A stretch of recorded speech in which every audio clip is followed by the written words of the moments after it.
श्रद्धेय छात्र छात्रीगण अध्यापक अध्यापिका आपण मैंने जो मैंने लेक्चर पोस्ट ओडिया अध्यापक प्रस्तुत होती पोस्ट ग्रेजुएट टीचर इन ओडिया प्रस्तुत होती आम सहित संश्लिष्ट होती समस्त को विद्याकर तरफ अभिनंदन ज्ञापन करुच्ची स्वागत कर आलोचना चक्र को। आज आम आलोचना होची आत्मजीवनी संपर्क आलोचना। आमर तो परीक्षा बा आमर सिलेबस रे 12-13टी आत्मजीवनी अच्छी आम से प्राय 19 अधिके सब आत्मजीवनी विषय आलोचना कर सारे। आज आम डॉक्टर कुंज बिहार दास आत्मजीवनी मो कहानी प्रश्नोत्तर कार्यक्रम करवा। आत्म कहानी की तो आत्मजीवनी की तो पूरापूरी टेक्सटुआल भाव में पढ़े हम ना, तेणु से संपर्क एमती मल्टीपल चॉइस आलोचना करू करू जहाँ मोर दृष्टिगोचर हम जहाँ मो मन पड़ो आम कंटेंट भितर को नहीं जावा टिके एवं जेपरी भाव में आपण मानकर हृदबोध हम ता भितर को आपण मानकर प्रवेश करने को इच्छा हम से जतपर नास्ति उद्यम करिछि। आपण मान कही रखे जिते आत्मजीवनी आपण पढ़ुछंती सेथिरे से सब आत्मजीवनी ठारू व्यतिक्रम होचे कुंज बाबू आत्मजीवनी। डॉक्टर कुंज बिहारी दास होचंती ओडिशार कहीं भारत वर्षर जड़े विशिष्ट लोकगीतर संग्राहक, जड़े कवि, समालोचक, बहुदर्शी एवं जड़े अति उच्चकोटीर विद्वान। तांको मध्य लोकरत्न उपाधि भूषित करा जायछि।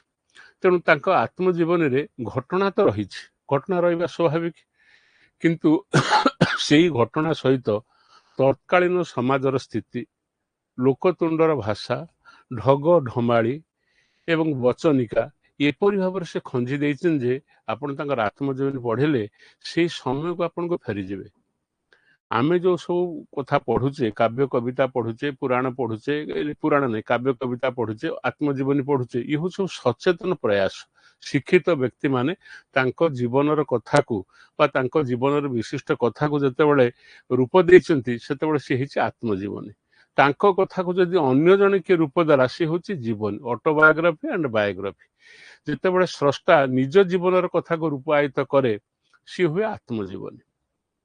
जितेबेले विशिष्ट स्रष्टांकर अन्य केही तांको जीवनर कहानी को रूपायन करे ताले सी होची जीवनी। आत्मजीवनी लिखला बेले वा आत्मजीवनी प्रस्तुत कला बेले जे स्रष्टा प्रस्तुत करते तांको आगे बहु सतर्कता बा बहु भाव तांको सतर्क होबाक पड़े, कारण तांको जीवनर कहानी को से किमिति परिवेषण करिवे एवं को भाषा रे परिवेषण करिवे एवं सेथिरे कोन सब रहिबो, तत्कालीन समाजर भाषा किमिति रहिबो, लोक जीवन, लोक वेद, लोक साहित्य, लोक संस्कृति ये सब किमिति प्रकाशित हो जदि आम देखा चाहिए से देखा आम कुंज बाबूंकर आत्मजीवन। सत्य जमी डॉक्टर कुंज बिहारी दास तांका आत्मजीवन लिखला बेले से समय को चली जाइछंती। जो समय से पाठ पढ़ुते सेतेबेले ग्रामगंडार अवस्था कौन, लोक मान तुंडरे केमिति शिक्षार प्रसार केमिति हेइतला, पाठ पढ़ा केमिति होतला, जो बहु कुटुंबी सब थे से भितर केमिति संपर्क थिला। तेणु संपर्क आउ से संपर्क भितर से समय सांस्कृतिक इतिहास आत्मजीवन रे उपलब्ध, जहाँकि आप अन्य जिते लोक मान आत्मजीवनी पढ़े धरतु साधनार पथे डॉक्टर हरिकृष्ण महताब पढ़े, वैष्णव पाणीकर पढ़े आत्मजीवन पढ़े, किंबा आपण पढ़े बारबुला मोर बारबुला जीवन लक्ष्मीनारायण साहूकर पढ़े, फतुरानंद पढ़े फुटा डंगार कहानी, एथिरे सब अच्छी कि मना करनी। एथिरे जीवनर घटना सहित तत्कालीन समाजर परिवेशर तत्कालीन समाज और परिवेशर चित्र अच्छी, किंतु कुंज बिहारी दास आत्मजीवन वैशिष्ट्य है जेपरी लोकतुंडर भाषा, लोक भाषा, गाँ गंडारे रोहुतबा संपर्क, गाँ गंडार प्रकृत चित्र, धर कलिहुड़ी मार चित्रटे, ग्राम केमती सब सरल विश्वास ठाकुर विश्वास रखी से जीवन कटई, किमिति पिता पुत्र संपर्क, ये सब विभिन्न घटना जहाँ आमर अतीत प्राय 50 वर्ष 100 वर्ष तले जहाँ सब घटी बर्तमान तो समाज विकसित हो गला। विकसितता को कहतु बा विपर्यस्त कहतु आम से अलग कथा, किंतु आमे बर्तमान से सब कथा लिखिले बाछी बाछी आम भाषा आम लिखुचे, किंतु भाषा परिवर्तनशील। से समय लोक मैंने जमी कथित भाषा कथबार्ता होते सी भाषा लिखा हूँ कष्ट कथा। कुंज बाबू से दिगरे प्रसिद्धि अर्जन कर आत्मकाणी अत्यंत सुखपाठ्य, ଥରେ ଆପଣ ପଢ଼ିଲେ ଶେଷ ନ କଲା ପର୍ଯ୍ୟନ୍ତ ସେଥିରୁ ଆପଣ ନିଜକୁ ନିବୃତ୍ତ କରିପାରିବେ ନାହିଁ।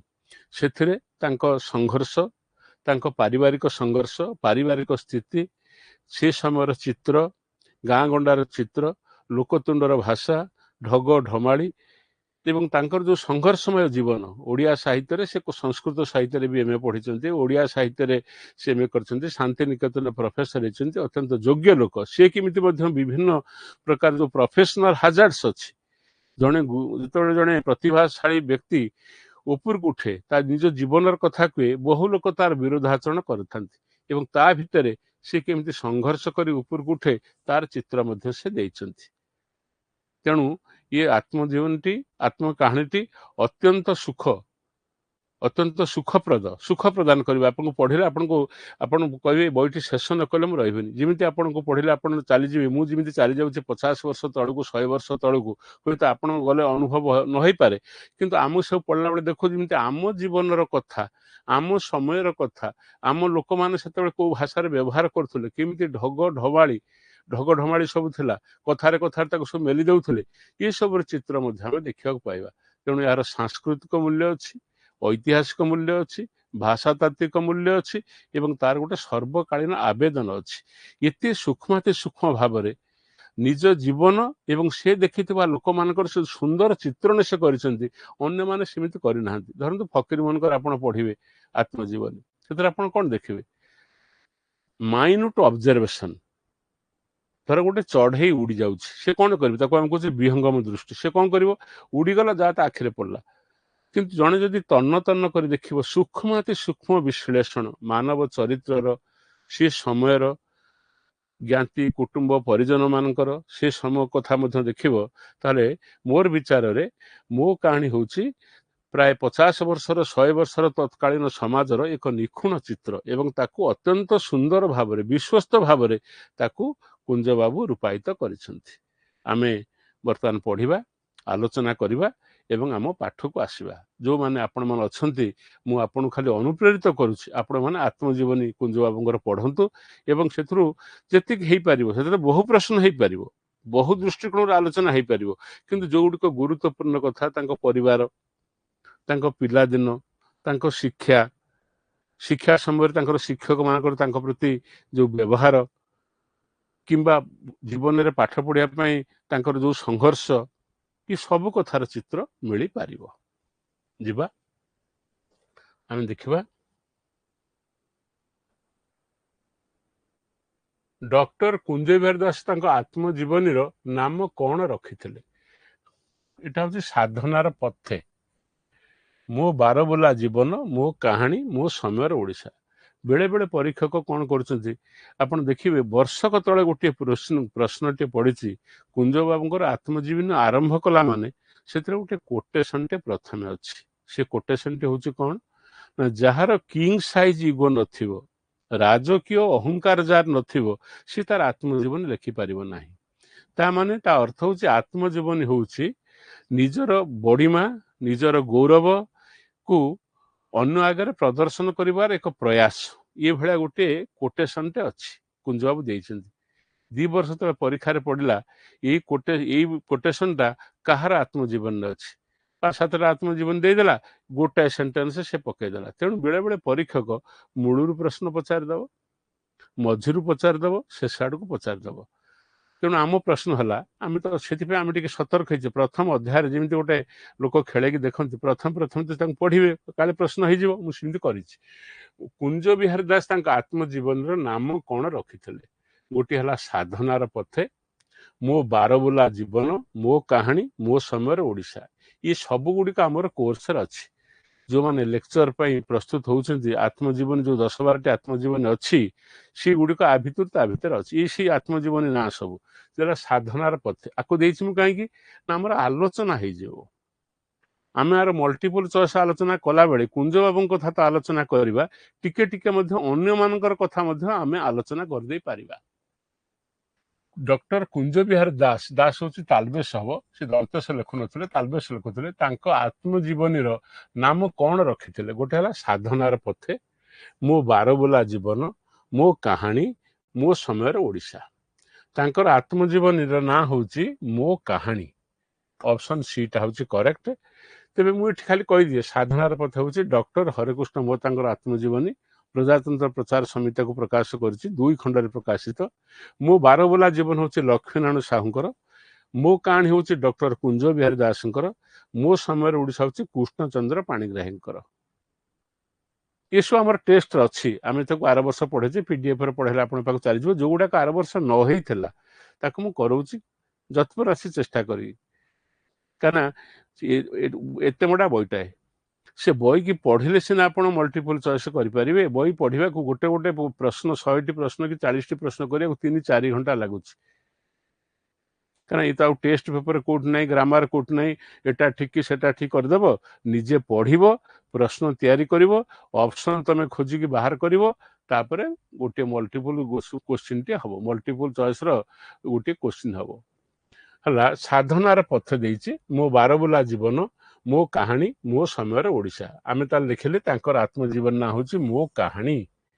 ମୋ ସମୟର ଓଡ଼ିଶା ହେଉଛି କାହାର ନା କୃଷ୍ଣଚନ୍ଦ୍ର ପାଣିଗ୍ରାହୀଙ୍କର। ମୋ ବାରବୁଲା ଜୀବନ କାହାର? ଲକ୍ଷ୍ମୀନାରାୟଣ ସାହୁଙ୍କର। ସାଧନାର ପଥେ କାହାର? ଡକ୍ଟର ହରେକୃଷ୍ଣ ମହତାବଙ୍କ। ଏ ସବୁ ଆତ୍ମଜୀବନୀ ଆମର ସିଲାବସରେ ଅଛି। ଦ୍ୱିତୀୟ ପ୍ରଶ୍ନଟିକୁ ଆମେ ଯିବା। କୁଞ୍ଜ ବିହାରୀ ଦାସ ତାଙ୍କ ଆତ୍ମଜୀବନୀକୁ କେତେ ଅଧ୍ୟାୟରେ ବିଭକ୍ତ କରିଛନ୍ତି? ଇଏ ବି ଗୋଟେ ପ୍ରଶ୍ନ ପଡ଼ିଯାଉଛି, କେତେ ଅଧ୍ୟାୟରେ ବିଭକ୍ତ କରିଛନ୍ତି? ଗୋଟେ ପ୍ଲାନିଂ ତ ହବ, ଏବଂ ଯୋଉ ପ୍ଲାନିଂ ହବ, ଯୋଉ ପରିଚ୍ଛଦ ହବ, ସବୁ ଅଧ୍ୟାୟ ସବୁ ହବ, ତାର ମଧ୍ୟ ସୁନ୍ଦର ନାମକରଣ ଅଛି। କୋଉଠି ମଧ୍ୟାହ୍ନ, କୋଉଠି ସକାଳ, କୋଉଠି ଅପରାହ୍ନ, ଏମିତି ବିଭିନ୍ନ କୌଶଳରେ ତାକୁ ସବୁ କରିଥାନ୍ତି। ତେଣୁ ଏଠି ପ୍ରଶ୍ନ ଆସିଲା ଯେ କେତେ ଅଧ୍ୟାୟରେ ତାକୁ ବିଭକ୍ତ କରିଛନ୍ତି? 3, 4, 5, 6। ଆଚ୍ଛା, ତାକୁ ବିଭକ୍ତ କରିଛନ୍ତି କେତେ? ଅପସନ୍ ଏ ଅଛି 3ଟି ଅଧ୍ୟାୟ ନୁହେଁ, ମୁଁ କାଟି ଦଉଛି, 4ଟି ନୁହେଁ। ସିଟି ହେଉଛି 5, ଡିଟି ନୁହେଁ, ତା ମାନେ ସିଟି ହେଉଛି କରେକ୍ଟ। ଏଇଠି ମନେ ରଖେ, ଏଇ ଯୋଉ ଅଧ୍ୟାୟ ଆମେ ବିଭକ୍ତ କରିଛେ ସେଥିରେ ସେ ପରିଶିଷ୍ଟ ତାକୁ ଶେଷରେ ଯୋଡ଼ନ୍ତି, ତାକୁ ମଧ୍ୟ ଗୋଟେ ଅଧ୍ୟାୟ କରି ନେଇଛନ୍ତି। ତାଙ୍କ ଡାଏରୀର କିଛି ଅଂଶ, ତାଙ୍କ ସମ୍ପର୍କରେ ବିଭିନ୍ନ ଲୋକ ଦେଇଥିବା ମନ୍ତବ୍ୟ, ତାକୁ ମଧ୍ୟ ସେ ସେଥିରେ ଯୋଡ଼ିଛନ୍ତି। ତେଣୁ ତାକୁ ନ ଯୋଡ଼ିଲେ ହବ 4, ତାକୁ ଯୋଡ଼ିଲେ ହବ 5। ଯେହେତୁ ସିଏ ତାକୁ 5 ଭାଗରେ ବିଭକ୍ତ କରିଛନ୍ତି, ମୁଁ ତାକୁ ମଧ୍ୟ 5 ଭାଗରେ ବିଭକ୍ତ କରିକି ଆପଣମାନଙ୍କ ଆଗରେ 5ଟି ଭାଗରେ ସେ ବିଭକ୍ତ କରିଛନ୍ତି ବୋଲି କହିଲେ।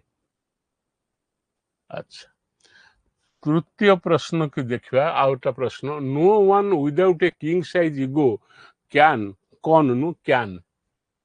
No one without a king size ego can write an autobiography, अर्थात राज अहंकृत अहंकार बिना केही आत्मचरित लिखि न पारे। ए उक्तिटी आत्मजीवनीर प्रथम पृष्ठार प्रथम धाड़ी किए उद्धृत करिसेंती? ये गोटे क्वेश्चन टे पड़ीथिला, परीक्षक वर्षक तले एभळा गोटे क्वेश्चन पचार देइथिले। No one without a king size ego can write an autobiography, अर्थात राज अहंकृत बा राजकीय अहंकार बिना केही आत्मचरित लिखि न पारे। ता माने जो माने आत्मचरित लिखिसेंती, काई लिखिसेंती? बहुत कथा अछि। निजको निर्दोष प्रमाणित करिया पई, किंबा निज जीवनर प्रकृत भल मंद कथा को समस्त आगे उपस्थापित करने आत्मजीवनी लिखा जाए। बहु कारण अच्छी, किए प्रसिद्धि पाई लिखे, किए जड़े विशिष्ट लोक ता जीवन कथा को लिखिले काले परवर्ती पीढ़ी लोक मैंने द्वारा अनुप्राणित हे, अनुप्रेरित हे, से लिखे। किए निजर भूल बुझाणा हो समाज रे, निजर जुक्ति बल सी केमती ठीक ताको देखा लिखे। बहु कारण अच्छी। तेज आत्मजीवनी सब गोटे गोटे आत्मजीवनी को गोटे कालखंड में लिखाई किसी आत्मजीवन जब आप मिसई देवे, सी गोटे समय इतिहास हो। तेणु एठी से प्रश्न है, ये गोटे कोटेशन बईटा खोलिला मात्रे, मो कहानी की खोलिला मात्रे ये कोटेशन टे अच्छी, प्रथम धाड़ी अच्छी। No one without a king size ego can write an autobiography, अर्थात राज अहंकृत अहंकार बिना केही आत्मचरित लिखि न पारे। ये उक्तिटी आत्मजीवनी प्रथम पृष्ठार प्रथम धाड़ी किए उद्धृत करिसेंती? हरेकृष्ण महताब करनाहांती। ऑप्शन डी टी मु काटिदेली। करनाहांती कृष्णचंद्र पाणिग्राही, मु काटिदेली। तांकर मो समय ओडिशा को देखिले, मो समय ओडिशा को जदि देखिबो याको से पाइबनी। लक्ष्मीनारायण साहू मध्य करनाहांती, करिसेंती किए? ନା କୁଞ୍ଜ ବିହାରୀ ଦାସ। ଡକ୍ଟର କୁଞ୍ଜ ବିହାରୀ ଦାସଙ୍କର ଯେଉଁ ଆତ୍ମଜୀବନୀ ଆଜି ଆମେ ଆଲୋଚନା କରୁଛେ ମୋ କାହାଣୀ ବୋଲି, ସେ ମୋ କାହାଣୀ ବହିଟିକୁ ଖୋଲିଦେଲେ ବର୍ତ୍ତମାନ ତ ବହୁତ ଦିନ ତଳେ ସେ ପ୍ରିଣ୍ଟ ହେଇଥିଲା, ବର୍ତ୍ତମାନ ସେ ବୋଧେ ମିଳୁଛି କି ନାହିଁ ମୁଁ ଜାଣେ ନା, କିନ୍ତୁ ମିଳୁଥିବ, ବେଶୀ ଦାମ ଅବଶ୍ୟ ହେଇଥିବ। ଖୋଲିଦେଲେ ଏଇଟା ମିଳିବ। କୁଞ୍ଜ ବିହାରୀ ଦାସ ତାଙ୍କର ଯେଉଁ ଆତ୍ମଜୀବନୀ ଲେଖିଛନ୍ତି ମୋ କାହାଣୀ, ତାର ପ୍ରଥମ ପୃଷ୍ଠାର ପ୍ରଥମ ଧାଡ଼ିରେ ଏଇ କୋଟେସନଟି ଅଛି। ୟାକୁ କିଏ କହିଛି ତା ନାଁ ନାହିଁ, ଖାଲି ଅଛି ଜଣେ ବିଶିଷ୍ଟ ସମାଲୋଚକଙ୍କ ମତରେ no one without a king size ego can write an autobiography, ଅର୍ଥାତ୍ ରାଜ ଅହଂକୃତ ଅହଙ୍କାର ବିନା କେହି ଆତ୍ମଚରିତ ଲେଖି ନପାରେ, ଏ ଉକ୍ତିଟି ଅଛି। ତାକୁ ସେ ଉଦ୍ଧୃତ କରିଛନ୍ତି ତାଙ୍କ ଲେଖାର ପ୍ରଥମ ଆତ୍ମଜୀବନୀ ଯେଉଁ ମୋ କାହାଣୀର ଯେଉଁ ପ୍ରଥମ ଧାଡ଼ି ପୃଷ୍ଠା ନେଉଟେଲେ ଏ କୋଟେସନଟି ଆପଣ ପାଇବେ। 2 ବର୍ଷ ତଳେ ପରୀକ୍ଷାରେ ପଡ଼ିଥିଲା, ଏକ୍ଜାକ୍ଟ ଏ କୋଟେସନଟିକୁ ପଚାରି ଦେଇକି ଲେଖିକି ତା ତଳେ ସବୁ ସେ କିଏ ଲେଖିଛି, କୁଞ୍ଜ ବିହାରୀ ଦାସ, ହରେକୃଷ୍ଣ ମହତାବ, ଏମିତି ସବୁ ଯେଉଁମାନେ ଆତ୍ମଜୀବନୀକାର ତାଙ୍କ ନାଁ ଦେଇଥିଲା। ଏବଂ ପିଲା ଯଦି ତାକୁ ଭଲ କି ପଢ଼ିଥିବ ତାହେଲେ ସେ ଠିକ୍ ଚିହ୍ନ ମାରିଦେବ କାହାକୁ ନା କୁଞ୍ଜ ବିହାରୀ ଦାସଙ୍କୁ। କୁଞ୍ଜ ବିହାରୀ ଦାସଙ୍କର ଆତ୍ମଜୀବନୀର ପ୍ରଥମ ଧାଡ଼ି ହେଉଛି ଏଇଟା, no one without a king size ego can write an autobiography। ଆଚ୍ଛା, ତା ପରବର୍ତ୍ତୀ ପ୍ରଶ୍ନକୁ ଯିବା ଆମେ। କେତେ ମସିହାରେ ମୋ ଜୀବନର ଗୋଟିଏ ଅଧ୍ୟାୟ ଶୀର୍ଷକରେ ଆତ୍ମଜୀବନୀ ଚରିତ ଲେଖା ଉଝେଇ ଦେଇଥିଲେ ବୋଲି କୁଞ୍ଜ ବିହାରୀ କହିଛନ୍ତି। ତାମାନେ ଯେଉଁ ଆତ୍ମଜୀବନୀ ଲେଖା ହେଲା ତାଙ୍କୁ ତ ଗୋଟେ କିଏ ଅନୁପ୍ରେରିତ କରିଥିବ, କିଏ ତାଙ୍କ ପାଖକୁ ଯାଇଥିବ, କିଏ କହିଥିବ ସାର୍ ଆପଣ ଜଣେ ବିଶିଷ୍ଟ ବ୍ୟକ୍ତି, ଆଉ ଆପଣ ଶେଷ ଅବସ୍ଥାରେ ପୂର୍ବରୁ ଆପଣଙ୍କର ଜୀବନର କାହାଣୀ, ଆପଣଙ୍କ ସଂଗ୍ରାମର ଇତିହାସ, ଆପଣଙ୍କ ସମୟରେ ଯେଉଁ ଯାହା ସବୁ ଘଟୁଥିଲା ତାକୁ ସବୁ ଆପଣ ଟିକେ ଲିପିବଦ୍ଧ କରନ୍ତୁ, ଯାହାଦ୍ୱାରା ପର ପିଢ଼ି ସେଥିରେ ଅନୁପ୍ରାଣିତ ହେବେ। ସେଥିପାଇଁ ତାଙ୍କର ଯେଉଁ ଆତ୍ମଜୀବନୀ ଲେଖା ଏକା ଦିନରେ ହଠାତ୍ ନୁହେଁ, ସିଏ ଆଗରୁ ଗୋଟେ ଅଧ୍ୟାୟ ଲେଖିକି ତାକୁ ବୁଝେଇ ଦେଇଥିଲେ ଯେ ଗୋଟେ ଅଧ୍ୟାୟ ଲେଖିଦେଲେ ଯାହା କିଏ କହିଲା, ତାପରେ ତାଙ୍କର ମନ ନଥିଲା ଆଉ। ସେମିତି କହୁଛନ୍ତି କେତେ ମସିହା ଦେଇଛି ନା 1980। କେତେ ମସିହାରେ ମୋ ଜୀବନର ଗୋଟିଏ ଅଧ୍ୟାୟ ଶୀର୍ଷକରେ ଆତ୍ମଜୀବନୀ ଚରିତ ଲେଖା ଉଜେଇ ଦେଇଥିଲେ ବୋଲି କୁଞ୍ଜ ବିହାରୀ କହିଛନ୍ତି। ତାମାନେ ସେ ଆତ୍ମଜୀବନୀ ଚରିତ ଲେଖିବାକୁ ନିଜେ ଚେଷ୍ଟା କରିଥିଲେ, ଗୋଟିଏ ଅଧ୍ୟାୟ ଲେଖିଛନ୍ତି, ତାପରେ ତାକୁ ଉଝେଇ ଦେଲେ। ଉଝେଇ ଦେବା ଅର୍ଥ କ'ଣ? ଆମେ ଠାକୁର ପୂଜା କରୁ, ଠାକୁରଙ୍କର ଯୋଉଠି ଠାକୁର ସବୁ ବସନ୍ତି, ଯୋଉଠି ସବୁ ହେଇଥାଏ ଷ୍ଟ୍ରକ୍ଚରଟା ହେଇଥାଏ, ତାକୁ ମାନେ ଯେଉଁ ମାନେ ବଢ଼େଇ ଯେଉଁ କାଠରେ ତିଆରି କରିଥାଏ, ଯେମିତି 10 ବର୍ଷ 12 ବର୍ଷ ଠାକୁରଙ୍କୁ ସେଥିରେ କରିସାରିଲା ପରେ ଆମେ ତାକୁ ପାଣିରେ ଭସେଇ ଦେଉ। ଉଝେଇ ଦେବା ଅର୍ଥ ଯା ସରିଗଲା ମୋ କାମ। ତାମାନେ ଗୋଟିଏ ଅଧ୍ୟାୟ ଲେଖିଦେଇ ସାରିଲା ପରେ ସେ ସ୍ଥିର କଥା ନାଇଁ ଏଥିରେ ମୁଁ ଆଉ ପଶିବିନି, ଏକୁ ତାକୁ ବୁଝେଇ ଦେଇଥିଲେ, ମାନେ ତାକୁ ପୁରାପୁରି ସେ କଥା ମନରୁ ସେ ପୁରାପୁରି ପୋଛି ଦେଇଥିଲେ। ଏଇ ସେନ୍ସରେ କେତେ ମସିହାରେ ନା 1950, 1855 ତ ନୁହେଁ, 1965 ନୁହେଁ, 1960 ମସିହାରେ ସେ ଗୋଟେ ଅଧ୍ୟାୟ, କେତେ ମସିହାରେ ମୋ ଜୀବନର ଗୋଟିଏ ଅଧ୍ୟାୟ ଶୀର୍ଷକରେ ଆତ୍ମଜୀବନୀ ଚରିତ ଲେଖା ଉଝେଇ ଦେଇଥିଲେ। ଗୋଟିଏ ଅଧ୍ୟାୟ ଲେଖିକି ବନ୍ଦ କରିଦେଇଥିଲେ, ଉଝେଇ ଦେଇଥିଲେ, ଯା ମୁଁ ଏଥିରେ ଆଉ ପଶିବିନି କି ଲେଖିବିନି। କିନ୍ତୁ ପରବର୍ତ୍ତୀ ପର୍ଯ୍ୟାୟରେ ନିଶ୍ଚିତ ଭାବରେ ସେ ଯେ ଲେଖା ଆରମ୍ଭ କଲେ, ନିଶ୍ଚୟ କେହି ଜଣେ ସମଧର୍ମୀ ହୁଅନ୍ତୁ, କେହି ଜଣେ ବିଶିଷ୍ଟ ସାହିତ୍ୟିକ ହୁଅନ୍ତୁ, କିମ୍ବା କେହି ଜଣେ ପ୍ରସିଦ୍ଧ ପୁରୁଷ ହୁଅନ୍ତୁ, ସେ ତାଙ୍କୁ ଅନୁରୋଧ କରିଥିବେ, ତାଙ୍କୁ ଅନୁପ୍ରେରିତ କରିଥିବେ, ଉତ୍ସାହିତ କରିଥିବେ। ନହେଲେ ଯେଉଁ କାମ ସେ କରିବେନି ବୋଲି ଅଳ୍ପ ଗୋଟିଏ ଅଧ୍ୟାୟ ଲେଖିକି ଛାଡ଼ି ଦେଇଥିଲେ, ପୁଣି କାହିଁ ଲେଖିଲେ, ତା ମଧ୍ୟ ଆମେ ପରବର୍ତ୍ତୀ ପ୍ରଶ୍ନରେ ପଢ଼ିବା। ଆଚ୍ଛା, ପରବର୍ତ୍ତୀ ପ୍ରଶ୍ନ ଆସିଲା, ପରୀକ୍ଷାମୂଳକ ଭାବରେ କେଉଁ ପତ୍ରିକାରେ ଏହାର ଗୋଟିଏ ଦୁଇଟି ଅଧ୍ୟାୟ ପ୍ରକାଶିତ ହୋଇଥିଲା ବୋଲି ଜୀବନୀକାର କହିଛନ୍ତି? ପରୀକ୍ଷାମୂଳକ ଭାବରେ କେମିତି ଲୋକ ଆକୁ ଗ୍ରହଣ କରୁଛନ୍ତି? ମୋ ଜୀବନର କଥା ସିନା ସେମିତି ସରଳ ସୁନ୍ଦର ଭାଷାରେ ପ୍ରକାଶିତ ହେଲେ ଏବଂ ସତ୍ୟ ଘଟଣା ହେଇଥିଲେ, ସେଥିରେ ସତ୍ୟ, ଅନ୍ଧକାର, ଆଲୋକ, ସଂଘର୍ଷର ଚିତ୍ର ଥିଲେ ଲୋକମାନେ ସିନା ଗ୍ରହଣ କରିବେ। ତେଣୁ ପରୀକ୍ଷା କରୁଥିଲେ, ସବୁ ଏକ୍ସପେରିମେଣ୍ଟ। ଗୋଟେ ଲେଖା ଲେଖି ଗୋଟେ ଅଧ୍ୟାୟ ଦେଇଦେବା, ଦେଖିବା ଲୋକମାନଙ୍କର ରେସ୍ପନ୍ସ କ'ଣ ଆସୁଛି, ଲୋକମାନଙ୍କ ଯେଉଁ ଦରଦୀ ପାଠକମାନେ ସେମାନେ ପଢ଼ିକି କ'ଣ କହୁଛନ୍ତି, ମୋର ଭାଷାକୁ ତାରିଫ କରୁଛନ୍ତି କି ମୋର ଶୈଳୀକୁ ତାରିଫ କରୁଛନ୍ତି, କିମ୍ବା ମୁଁ ଯେଉଁ ବିଷୟବସ୍ତୁ ଲେଖିଛି ତାର ସତ୍ୟତା ଉପରେ ସେମାନେ ବିଶ୍ୱାସ କରୁଛନ୍ତି। ଏମିତି ସବୁ କଥା ଜାଣିବା ପାଇଁ ବେଳେବେଳେ ପରୀକ୍ଷକ, ଯେମିତି ବେଳେବେଳେ ଲେଖକ କ'ଣ କରନ୍ତି, ଗୋଟିଏ ଦୁଇଟା ଅଧ୍ୟାୟ ଲେଖିଦେଇକି ଜନମତ, ମାନେ ଲେଖକ କାହିଁ ଲେଖୁଛି, ଆତ୍ମଜୀବନୀ ସାହିତ୍ୟ ସୃଷ୍ଟି ହେଉଛି କ'ଣ ନିଜ ମନର କଥାକୁ ଓର ମାନ ମେଣ୍ଟେଇବା ପାଇଁ? ନା, ଆମେ ଯାହା ଲେଖୁଛେ ଯାହା କରୁଛେ ଯଦି ଆମର ନିଜର ବ୍ୟକ୍ତିଗତ ଡାଏରୀ ହେଇକି ସେ ରହିବ, ସେ ଯଦି ସମାଜର ଉପକାରରେ ଲାଗିବ ନାହିଁ ବା ସମାଜ ସହିତ ସେ ସମ୍ପର୍କିତ ନୁହେଁ, ତାହେଲେ ଯେକୌଣସି ଲେଖା ସେ ଏକ ସାମାଜିକ ଗୋଟେ କୌଣସି ଲେଖା ସାହିତ୍ୟ ହେଉଛି ସମାଜର ଫୁଲ। ଯେତେ ବ୍ୟକ୍ତି ତାକୁ ଲେଖିଲେ ମଧ୍ୟ ସାମାଜିକତା ଦ୍ୱାରା ସେ ପୁଷ୍ଟ ହେଉଛି ଏବଂ ସାମାଜିକତାର ଚିତ୍ର ଦେବାକୁ ସେ ବାଧ୍ୟ।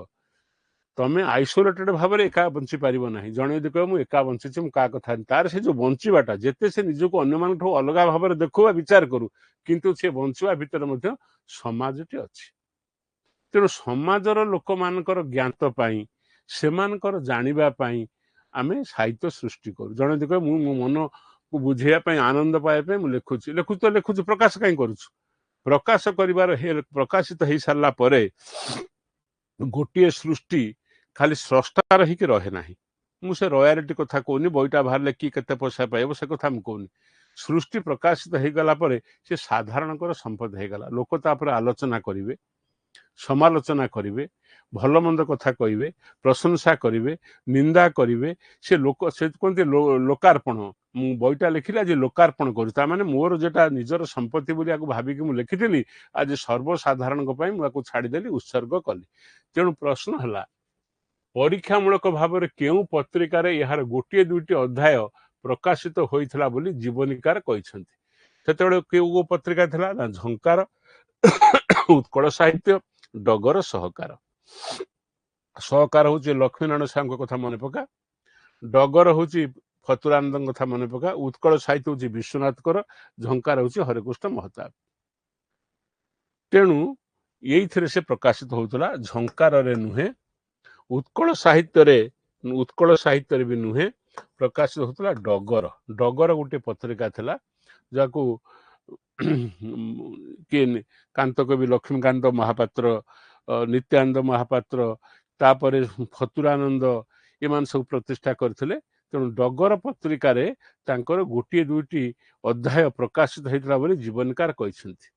ପରୀକ୍ଷାମୂଳକ ଭାବରେ ଏକ୍ସପେରିମେଣ୍ଟାଲ ବେସିସ୍, କେମିତି ଲୋକ ଆକୁ ଗ୍ରହଣ କରୁଛନ୍ତି। କୋଉ ପତ୍ରିକାରେ କଥା ପ୍ରକାଶ କରି ଜାଣିବା ପାଇଁ ଚାହିଁଲେ ନା ଡଗର ପତ୍ରିକାରେ। ପ୍ରସଙ୍ଗ କ୍ରମେ ମଧ୍ୟ ଆମେ ଆଲୋଚନା କରିପାରିବା। ଏଇ ଡଗର ପତ୍ରିକାର ସମ୍ପାଦକ ଏବଂ ଡଗର ପତ୍ରିକାକୁ ପ୍ରକାଶନ କରିବା ପାଇଁ ନିଜ ଜୀବନକୁ ଉତ୍ସର୍ଗ କରିଦେଇଥିବା ଫତୁରାନନ୍ଦ ଏବଂ ରଘୁନାଥ ମହାପାତ୍ର ବଞ୍ଚିଛନ୍ତି ବର୍ତ୍ତମାନ। ରଘୁନାଥ ମହାପାତ୍ର ଯୋଉ ଲେଖକ ସମବାୟ ସମିତି ଅଛି କଟକରେ, ଆପଣମାନେ ଦେଖିବେ ଗଲାବେଳେ ଠିକ ବାଦାମବାଡିର ଯୋଉଠି ନୂଆ ବସଷ୍ଟାଣ୍ଡ ଏବେ ଆମର ହେଇଛି, ପୁରୁଣା ବସଷ୍ଟାଣ୍ଡ କଥା କହୁନି, ତାର ଆଗକୁ କିଛି ବାଟ ଗଲା ପରେ ସିଆଡକୁ କୋଉଠି ଖାନନଗର ଆଡକୁ ବାଁ ପାଖରେ ପଡିବ ଲେଖକ ସମବାୟ ସମିତି। ତାର ସେ ବର୍ତ୍ତମାନ ମଧ୍ୟ ଅବୈତନିକ ସମ୍ପାଦକ ଅଛନ୍ତି। ଜଣେ ଉତ୍ସାହୀ, କର୍ମଠ, ସଂଗଠକ, ସାହିତ୍ୟ ପ୍ରାଣ ଲୋକ ହଉଛନ୍ତି ରଘୁନାଥ ମହାପାତ୍ର। ଏଇ ରଘୁନାଥ ମହାପାତ୍ର ଏବଂ ଫତୁରାନନ୍ଦ, ଏ ଦୁଇ ଜଣ ଯାକ ଯାଇକି, ଫତୁରାନନ୍ଦଙ୍କର ଅନ୍ୟ ନାଁ ହଉଛି ରାମହରି ମିଶ୍ର, କିନ୍ତୁ ତାଙ୍କର ଡାକ ନାମ ସେ ଫତୁରାନନ୍ଦ ହିସାବରେ ପରିଚିତ, ଯାହାଙ୍କର ଆତ୍ମଜୀବନୀ ଆମେ ପଢିଛେ। ଆଚ୍ଛା, ମୋର ଫୁଟା ଡଙ୍ଗାର କାହାଣୀ। ଏ ଦୁଇ ଜଣ ଯାକ ଯାଇ ଅନୁରୋଧ କଲେ କୁଞ୍ଜ ବାବୁଙ୍କୁ, ଆପଣଙ୍କର ଆତ୍ମଜୀବନୀ ଆପଣ ଲେଖନ୍ତୁ। ଆପଣ ଜଣେ ପ୍ରତିଷ୍ଠିତ ଲୋକ, ବିଶିଷ୍ଟ ବିଦ୍ୱାନ, ଜୀବନର ବହୁ କଥାରେ ଆପଣ ସମ୍ପୃକ୍ତ, ଆପଣ ଲୋକରତ୍ନ ଉପାଧି ପାଇଛନ୍ତି। ଏସିଆ ମହାଦେଶରେ ମଧ୍ୟ ଆପଣ ଲୋକଗୀତ ସଂଗ୍ରହ କରିବା ପାଇଁ ଆପଣ ମଧ୍ୟ ସମ୍ମାନିତ ହେଇଛନ୍ତି। ଜଣେ ଉଚ୍ଚ କୋଟିର ସ୍ରଷ୍ଟା ଏବଂ ଆପଣ ଜୀବନ ବହୁ ସଂଘର୍ଷ, ଉତ୍ଥାନ ପତନ ଦେଇ ଆପଣଙ୍କ ଜୀବନ ଗତି କରିଛି। ତେଣୁ ଏପରି ଜଣେ ବିଶିଷ୍ଟ ବ୍ୟକ୍ତି ହିସାବରେ ଆପଣଙ୍କର ଜୀବନ କାହାଣୀ ପର ପିଢି ପାଇଁ ଆପଣ ଛାଡି ଯାଆନ୍ତୁ, ଏମାନେ ରିକ୍ୱେଷ୍ଟ କରିଥିଲେ। ଏବଂ ତାଙ୍କର ସେତେବେଳେ ପତ୍ରିକା ଥିଲା ଡଗର। ଏଇ ଡଗର ପତ୍ରିକାରେ କୁଞ୍ଜ ବାବୁ ଗୋଟିଏ ଦୁଇଟି ଅଧ୍ୟାୟ ଲେଖିକି ଦେଖୁଥିଲେ ଯେ ମୁଁ ଯାହା ଲେଖୁଛି ତା ଲୋକମାନଙ୍କ ଦ୍ୱାରା ଗ୍ରହଣୀୟ ହଉଛି କି ନାହିଁ। ତା ପରବର୍ତ୍ତୀ ପ୍ରଶ୍ନକୁ ଯିବା। ମୋ କାହାଣୀର ଲେଖା ଓ ପ୍ରକାଶ ପାଇଁ କିଏ ତାଙ୍କୁ ପ୍ରରୋଚିତ କରିଥିଲେ ବୋଲି କୁଞ୍ଜ ବିହାରୀ ଉଲ୍ଲେଖ କରିଛନ୍ତି। ପ୍ରରୋଚିତ ଅର୍ଥ ହଉଛି ଇଣ୍ଡକ୍ଟେଡ, ପ୍ରରୋଚିତ ଅର୍ଥ ହଉଛି ମାନେ ବଳେଇବା। ଯେମିତି ମା ଯେମିତି କଣ କରେ, ମା ତୁମେ ଖାଉଥିବ, ତୁମେ କହୁଥିବ ନା ମୁଁ ଖାଇବିନି। ଅବଶ୍ୟ ପ୍ରରୋଚିତ ମା କଥାରେ ହବନି, କିନ୍ତୁ ମା କଣ କରୁଥିବ, ବଳେଇ ବଳେଇ ତମକୁ ଖୋଉଥିବ, ନା ଆମ ତୁ ଖାଇବୁନୁ, ଆଉ ଟିକେ ଖାଇଦେ, ଆଉ ଗୁଣ୍ଡେ ଖାଇଦେ କଥା। ତାମାନେ ଯୋଉ ଆତ୍ମଜୀବନୀକି ଲେଖିବା ପାଇଁ ମୋ ଗୋଟିଏ କାହାଣୀ ଅଧ୍ୟାୟ ଲେଖିକି ସେ ତାକୁ ଛାଡି ଦେଇଥିଲେ, ଉଝେଇ ଦେଇଥିଲେ, ଏବଂ ତାଙ୍କର ଇଚ୍ଛା ନଥିଲା ଆଉ ସେ ସମ୍ପର୍କ ଲେଖିବା ପାଇଁ, ତାଙ୍କୁ ଏ ଦୁଇ ଜଣ ଲୋକ ଆସିଲେ। ଗୋଟେ ଆସିଲେ ଫତୁରାନନ୍ଦ, ହରେକୃଷ୍ଣ ମହତାବ, କୃଷ୍ଣଚନ୍ଦ୍ର ପାଣିଗ୍ରାହୀ ଲକ୍ଷ୍ମୀକାନ୍ତ ମହାପାତ୍ର ନୁହନ୍ତି, ଏଠି କୃଷ୍ଣଚନ୍ଦ୍ର ପାଣିଗ୍ରାହୀ ବି ନୁହନ୍ତି, ହରେକୃଷ୍ଣ ମହତାବ ନୁହନ୍ତି, ଫତୁରାନନ୍ଦ ଓ ଆସିଲେ ରଘୁନାଥ ମହାପାତ୍ର। ରଘୁନାଥ ମହାପାତ୍ର ଦେଖିବେ, ଆପଣ ବହିଟି ପଢିବେ। ମୁଁ ଖାଲି ଆପଣମାନେ କେମିତି ଟିକେ ପଢିକି ଗଡେଇ ପକେଇ ଯିବେ, ସେଇଥିପାଇଁ ମୁଁ ଆଲୋଚନା କରୁଛି। ଫତୁରାନନ୍ଦ ଓ ରଘୁନାଥ ମହାପାତ୍ର, ତାଙ୍କ ପାଖରେ ଅପସନ୍ ଏ, ଏଟା କରେକ୍ଟ। ସେ ଯାଇ ପହଞ୍ଚି ତାଙ୍କୁ ପ୍ରରୋଚିତ କଲେ, ବାଧ୍ୟ କଲେ, ଏକ ପ୍ରକାର ତାଙ୍କୁ ଉତ୍ସାହିତ ଦେଇକି ତାଙ୍କୁ ନଛୋଡ଼ ବନ୍ଧା, ଆପଣଙ୍କୁ ଲେଖିବାକୁ ହବ, ଆପଣ ଲେଖିବେ। ଆମେ ବେଳେ ବେଳେ ବହୁ ଲୋକଙ୍କର ସସ୍ନେହ ଅନୁରୋଧକୁ ଆମେ ଏଡି ପାରୁନା। ସେମିତି ଜଣେ ସାହିତ୍ୟିକ ଯଦି ଆଉ ଜଣେ ସାହିତ୍ୟିକ ଦ୍ୱାରା ମାନେ କ'ଣ ହେଲା, ଅନୁରୋଧ ପାଇଲା, ଅନୁରୋଧ ତାକୁ ସେ କଲେ, ତାହେଲେ ସେ ତାକୁ ଏଡେଇ ପାରନ୍ତିନି। ତେଣୁ ଏଇ ଦି ଜଣ ଫତୁରାନନ୍ଦ ଓ ରଘୁନାଥ ମହାପାତ୍ର, ଏଇ ଫତୁରାନନ୍ଦ ଆଉ ରଘୁନାଥ ମହାପାତ୍ର ମଧ୍ୟ ଡଗର ପତ୍ରିକା ସହିତ ସମ୍ପୃକ୍ତ ଥିଲେ। ତେଣୁ ଗୋଟିଏ ଦୁଇଟି ଅଧ୍ୟାୟ ଲେଖିକି ସେ ତାକୁ ଡଗର ପତ୍ରିକା ଦେଇଥିଲେ। ଏଟା ଟେଷ୍ଟିଂ ମାନେ ଜଣା, ମୁଁ ଯୋଉ ଲେଖୁଛି କେତେ ଦୂର ଗ୍ରହଣୀୟ, ଲୋକମାନେ କେତେ ଗ୍ରହଣ କରୁଛନ୍ତି, ପାଠକମାନଙ୍କ ଉପରେ କି ପାଠକମାନେ ଆକୁ ଆନନ୍ଦରେ ପଢୁଛନ୍ତି, ନା ପାଠକମାନଙ୍କ ମୋ ଲେଖା ପଢିକି ସେମାନେ ପ୍ରକୃତରେ ଟିକେ ଖୁସି ହଉଛନ୍ତି, ନା କ'ଣ, ଆକୁ ଜାଣିବା ପାଇଁ କରିଥିଲେ।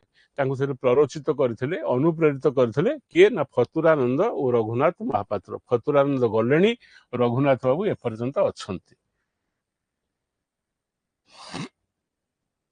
କୁଞ୍ଜ ବିହାରୀ ତାଙ୍କ ଆତ୍ମଜୀବନୀକୁ କାହା ହାତରେ ଟେକି ଦେଇଥିଲେ, ଟେକି ଉତ୍ସର୍ଗ କରିଥିଲେ ବୋଲି କବି କହିଛନ୍ତି? ଫତୁରାନନ୍ଦ, ହରେକୃଷ୍ଣ ମହତାବ, ତାଙ୍କ ଭାଇ ଉଦୟନାଥ ଦାସଙ୍କୁ ଏବଂ କାହାରିକୁ ନୁହେଁ। ଯେତେବେଳେ ଜଣେ କୌଣସି ଆତ୍ମଜୀବନୀ ଗୋଟେ ସୃଷ୍ଟି ଲେଖୁଛି, ଆତ୍ମଜୀବନୀ ହଉ, କବିତା ହଉ, କାବ୍ୟ ହଉ, ସେତେବେଳେ ନିର୍ବିଘ୍ନରେ ତାକୁ ସମ୍ପାଦନ କରିବା ପାଇଁ କି ଈଶ୍ୱରଙ୍କ ପାଖରେ ତାକୁ ଉତ୍ସର୍ଗ କରିଦେଉଛି, କିମ୍ବା ସୃଷ୍ଟିଟି ହେଇସାରିଲା ପରେ ତାଙ୍କର ବାପା କି ତାଙ୍କର ଗୁରୁ କି ତାଙ୍କର ଜଣେ କୌଣସି ବନ୍ଧୁ ବା ସମାଜର କୌଣସି ବିଶିଷ୍ଟ ଲୋକ ଯାହାଙ୍କର ବ୍ୟବହାର ଆଚାର ତାଙ୍କ ହୃଦୟରେ ଛାପ ଦେଇଯାଇଛି, ସେ ତାକୁ ବି ଉତ୍ସର୍ଗ କରନ୍ତି ଟିକେ। ସିଏ ଫତୁରାନନ୍ଦଙ୍କୁ କରିଥିଲେ ତ, ପୁରାନନ୍ଦ ନୁହେଁ, ଫତୁରାନନ୍ଦ ଏଇଟା ହବ। ଫତୁରାନନ୍ଦ, ହରେକୃଷ୍ଣ ମହତାବ, ତାଙ୍କ ଭାଇ ଉଦୟନାଥ ଦାସଙ୍କୁ କାହାରିକୁ ନୁହେଁ ମୁଁ କାଟିଦେଲି। ଯଦି ବା ଫତୁରାନନ୍ଦ ତାଙ୍କୁ ପ୍ରରୋଚିତ କରିଥିଲେ, ଅନୁପ୍ରେରିତ କରିଥିଲେ, କିନ୍ତୁ ତାଙ୍କ ଆତ୍ମଜୀବନୀ ସେ ଫତୁରାନନ୍ଦକୁ ଉତ୍ସର୍ଗ କରିନାହାନ୍ତି। ହରେକୃଷ୍ଣ ମହତାବଙ୍କ କଥା ମୁଁ କାଟିଦେଲି। ସେ କରିଛନ୍ତି କିଏ, ନା ତାଙ୍କର ସାନ ଭାଇ ଉଦୟନାଥ ଦାସଙ୍କୁ। ଆପଣ ବହି ପଢିବେ, ଉଦୟନାଥ ଦାସ ହଉଛନ୍ତି ତାଙ୍କୁ ଡାକୁଥିଲେ ଉଦିଆ, ପଦିଆ। ତାଙ୍କର ସାନ ଭାଇ ନାଁ ହଉଛି ଉଦୟନାଥ ଦାସ। ସିଏ ଯାଇ ଏଠି ଏତେ କୃତି ଛାତ୍ର ଥିଲେ ଯେ ସେ ଏଠି ଭଲ ପାଠ ପଢିଲେ, ବୃତ୍ତି ପାଇଲେ ଏବଂ ଆମେରିକାରେ ଗଲେ। ଆମେରିକାରେ ପାଠ ପଢି ସେ ଦେଶର ନାଗରିକ ହେଇଗଲେ ଏବଂ ସିଏ କିନ୍ତୁ ନିଜ ଭାଇ ପ୍ରତି ତାଙ୍କର ସମ୍ମାନ ଥିଲା। ତାଙ୍କ ନିଜ ଜୀବନର କଥା ଯେତେବେଳେ ଭାଇ ସବୁ ଲେଖିଛନ୍ତି, ହୋଲ ପରିବାରର କଥା ଲେଖିଛନ୍ତି, ସିଏ ତାଙ୍କୁ ଭାରି ଶ୍ରଦ୍ଧା କରୁଥିଲେ। ଭାଇଙ୍କ ପରାମର୍ଶରେ ସିଏ ଏଠି ଗୋଟେ ବିଦ୍ୟାପୀଠ କରେଇଲେ, ଗାଁରେ ହାଇସ୍କୁଲଟେ କରେଇଲେ, ଡାକ୍ତରଖାନା କରେଇଲେ, କେତେ କେତେ କାମ ସେ କରିଛନ୍ତି। ତେଣୁ ଉଦୟନାଥ ଯିଏ ତାଙ୍କର ହଉଛି ସବୁଠୁ ଯୋଗ୍ୟ ଭାଇମାନଙ୍କ ଭିତରେ, ଯୋଗ୍ୟ ମାନେ ଇନ୍ ଦ ସେନ୍ସ ଯିଏ ସମସ୍ତଙ୍କଠୁ ଉଚ୍ଚ ଆସନରେ ରହିଲେ। ଇଏ ତ ପ୍ରଫେସର ହେଇଛନ୍ତି ଡକ୍ଟର କୁଞ୍ଜ ବିହାରୀ ଦାସ, କିନ୍ତୁ ଉଦୟନାଥ ସାନ ହେଲେ କ'ଣ ହବ, ଆମେରିକାରେ ରହିଲା, ଲକ୍ଷ ଲକ୍ଷ ଟଙ୍କା ରୋଜଗାର କଲେ, କିନ୍ତୁ ଭାରତ ପ୍ରତି, ନିଜ ଓଡ଼ିଶା ପ୍ରତି, ଭାରତ ପ୍ରତି, ନିଜର ଗାଁ ପ୍ରତି ତାଙ୍କର ଥିଲା ଅଶେଷ ପ୍ରୀତି। ସେଇପରି ଏକ ଭାଇ ଯିଏ ତାଙ୍କୁ ଅତ୍ୟନ୍ତ ସ୍ନେହ କରୁଥିଲେ, ସମ୍ମାନ କରୁଥିଲେ, ତାଙ୍କ ଉଦ୍ଦେଶ୍ୟରେ ୟାକୁ ସେ ଉତ୍ସର୍ଗ କରିଛନ୍ତି, ଉଦୟନାଥ ଦାସଙ୍କୁ ଉତ୍ସର୍ଗ କରିଛନ୍ତି। ଦାସ ହଉଛି ତାଲବେଶ, କୁଞ୍ଜ ବିହାରୀ ଦାସ ହଉଛି ତାଲବେଶ, ଏଠି ତାଲବେଶ ହବ। ସିଟା ହଉଛି କରେକ୍ଟ, ଡି କୁ ମୁଁ କାଟିଦେଲି। ମୁଁ ମଧ୍ୟ ହରେକୃଷ୍ଣ ମହତାବଙ୍କୁ କାଟିଦେଲି, ଫତୁରାନନ୍ଦଙ୍କୁ କାଟିଦେଲି। ତା ପରବର୍ତ୍ତୀ ପ୍ରଶ୍ନକୁ ଯିବା। କୁଞ୍ଜ ବିହାରୀଙ୍କ ଆତ୍ମଜୀବନୀର ପ୍ରଥମ ପରିଚ୍ଛେଦ ନାମ କ'ଣ? ପରିଚ୍ଛେଦ। ପ୍ରଥମ ପରିଚ୍ଛେଦ ମାନେ ଆମେ ହଉଛି ଅଧ୍ୟାୟ ବୁଲିବାକୁ କହୁଛି। ପରିଚ୍ଛେଦ ଅଛି, ଗୋଟେ ପୋଷାକ ବୁଝେଇବ, ଗୋଟେ ଅଧ୍ୟାୟ ବୁଝିବ। ଆଚ୍ଛା, ହଉ। ସଂଗ୍ରାମ ଓ ସାଧନା, ଅପରାହ୍ନ ରୁ ଗୋଧୂଳି, ଅଦ୍ୟ ଭାଷାର ଆକାଶ, ଜୀବିକା ଓ ଜୀବନ। ଚାରିଟା ଅପସନ ଦେଲା। ଏ ଚାରିଟା ଯାକ ହଉଛି କୁଞ୍ଜ ବିହାରୀ ଦାସଙ୍କର ମୋ କାହାଣୀ ଅଧ୍ୟାୟର ମୋ କାହାଣୀର ଗୋଟିଏ ଅଧ୍ୟାୟର ନାମକରଣ। ଗୋଟିଏ ହେଲା ସଂଗ୍ରାମ ସାଧନା। ପ୍ରଥମ ଅଧ୍ୟାୟ କ'ଣ ସଂଗ୍ରାମ ସାଧନା ହବନି? ସଂଗ୍ରାମ ସାଧନା ଅର୍ଥ ଯେତେବେଳେ ସେ ବିକଶିତ ହେଲେ ସେତେବେଳେ କୋଉମାନେ ତାକୁ ବିରୋଧ କରିଛନ୍ତି, ସେ କେମିତି ଭଲ ପାଠ ପଢିଛନ୍ତି, କେମିତି ତ ଲୋକ ତାଙ୍କୁ ସଂଘର୍ଷ କରି ତଳକୁ ଆଣିବା ପାଇଁ ଚେଷ୍ଟା କରିଛନ୍ତି, ତା ସତ୍ତ୍ୱେ ସେ କେମିତି ନିଜର ଦୃଢ ଆତ୍ମପ୍ରତ୍ୟୟ ବଳରେ ଉପରକୁ ଉଠିଛନ୍ତି, ଇଏ ହଉଛି ସବୁ ମଧ୍ୟାହ୍ନର କଥା, ଯୌବନ ସମୟର କଥା, ଯୌବନ ବେଳର କଥା। ତେଣୁ ଏଟାକୁ ମୁଁ କାଟିଦେଲି। ଅପରାହ୍ନରୁ ଗୋଧୂଳି ହେଉଛି ତାଙ୍କର ଶେଷ ସମୟର କଥା, ତାକୁ କାଟିଦେଲି। ଜୀବିକା ଓ ଜୀବନ ହଉଛି ତାଙ୍କର ସେ ମଧ୍ୟବର୍ତ୍ତୀ ସମୟର କଥା, ଆକୁ କାଟିଦେଲି।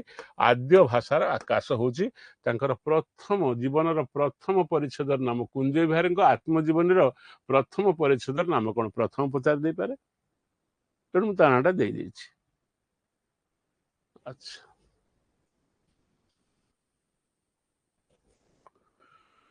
କୁଞ୍ଜ ବିହାରୀ ପିତାମାତାଙ୍କର ସନ୍ତାନ କ୍ରମ ଦୃଷ୍ଟିରୁ କେତେ ନମ୍ବର? ଇଏ ଗୋଟେ ପ୍ରଶ୍ନ। ସେ ଲେଖିଛନ୍ତି, ଆଜିକାଲି ଯୁଗ ହେଇଥିଲେ ମୁଁ ବୋଧେ ଏ ସଂସାରକୁ ଆସିନଥାନ୍ତି।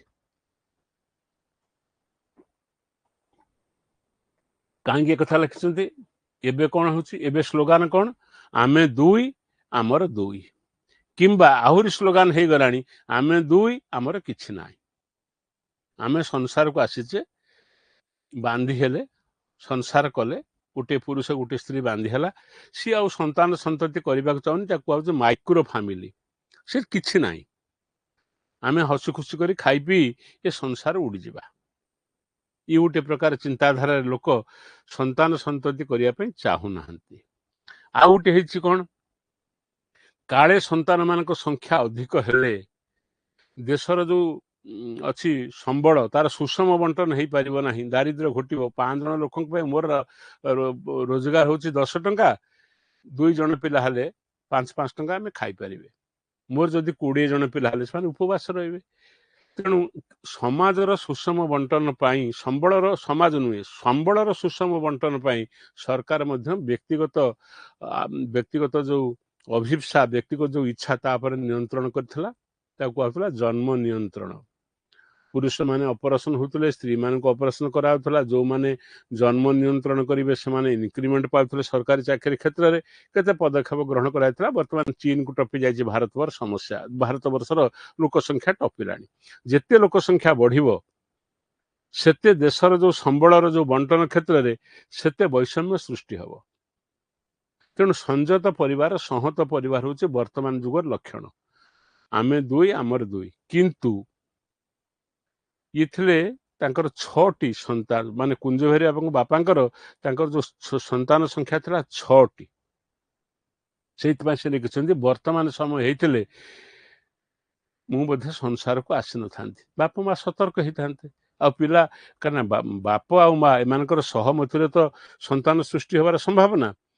ଏମାନେ ଯଦି ଏକତ୍ର ନ ହେବେ, ମନ ନ ମିଳିବ, ପିଲା ରଖିବା ପାଇଁ ନ ଚାହିଁବେ, ହେଇପାରିବନି। ତେଣୁ ସେ ତାଙ୍କର ଯୋଉ 6ଟି ଥିଲା, ତାଙ୍କର 1 2 3 4 5 6 ପୁଅମାନେ ଥିଲେ, 2 ଭଉଣୀ ସବୁ ଥିଲେ, ଏମିତି ତାଙ୍କ ସଂଖ୍ୟା ମିଶିଥିଲା 6। ଆଙ୍କ ନମ୍ବର କେତେ? ଆଙ୍କ ନମ୍ବର ହଉଛି 4, ଚତୁର୍ଥ ସନ୍ତାନ ଇଏ। ପ୍ରଶ୍ନ ପଡିଲା, କୁଞ୍ଜ ବିହାରୀ ପିତାମାତାଙ୍କର ସନ୍ତାନ କ୍ରମ ଦୃଷ୍ଟିରୁ କେତେ ନମ୍ବର? 6 ନମ୍ବର। ସମୁଦାୟ ସନ୍ତାନ ସଂଖ୍ୟା ହଉଛି 6, 5 ନୁହେଁ, ଆଙ୍କର ସଂଖ୍ୟା ହଉଛି 4। ତେଣୁ ଡି ଅଛି 3 କୁ ମୁଁ କାଟିଦେଲି, 5 କୁ କାଟିଦେଲି, 6 କୁ କାଟିଦେଲି। ଯଦିଓ ବା ସନ୍ତାନ ସନ୍ତତି ମାନଙ୍କର ସଂଖ୍ୟା ହଉଛି 6, ସେ ପ୍ରଶ୍ନ ତ ଆମେ ପଚାରିଲେ, ଖାଲି ଜାଣି ରଖିବା କଥା। 6ଟି ପିଲା ତାଙ୍କ ବାପାଙ୍କର, ଆଙ୍କ ନମ୍ବର ହଉଛି 4, ଆଉ ଆଙ୍କର 2ଟି ଭଉଣୀ ଥିଲେ। ପୁଅ 4, ଝିଅ 2। କୁଞ୍ଜ ବିହାରୀ ଅଜାଙ୍କ ଅଶ୍ଲିୀ ନାମ କଣ? ଆଚ୍ଛା, ପିଣ୍ଡିକ ମହାପାତ୍ର, କୃତିଦାସ ମହାପାତ୍ର, କୃତିଦାସ ଏଟା କୃମି ନୁହଁ, କୃତିଦାସ ମହାପାତ୍ର, ଯୋଗୀ ମହାପାତ୍ର। ଅପସନ ଡି ହଉଛି କରେକ୍ଟ। ଏ ପିଣ୍ଡିକ ମହାପାତ୍ର, ତାଙ୍କ ପୁଅ ହେଲେ କୃତିଦାସ ମହାପାତ୍ର। ହଁ, ତାପରେ ହେଲେ କିଏ ହେଲେ? ପିଣ୍ଡିକ ମହାପାତ୍ର, ତାପରେ ହେଲେ ଯୋଗୀ। କୁଞ୍ଜ ବିହାରୀ ଦାସଙ୍କ ଅଜାଙ୍କ ଅଶ୍লীଳ ନାମ ହଉଛି କଣ? ଯୋଗୀ ମହାପାତ୍ର ହେଲା ଅସଲ ନାମ ତାଙ୍କର। ଛାଡ଼, ବହି ଦେଖିବେ। ଯୌବନ କାଳରେ ସେ ଗୌଣିଏ ଚୁଡ଼ା ଘଷା, ଆଟିକାଏ ଗହମ କ୍ଷୀରି, 3 କଂସା କଦଳୀ ଚକଟା, ପଥୁରିଏ ଅମୂଲ ରାଇ,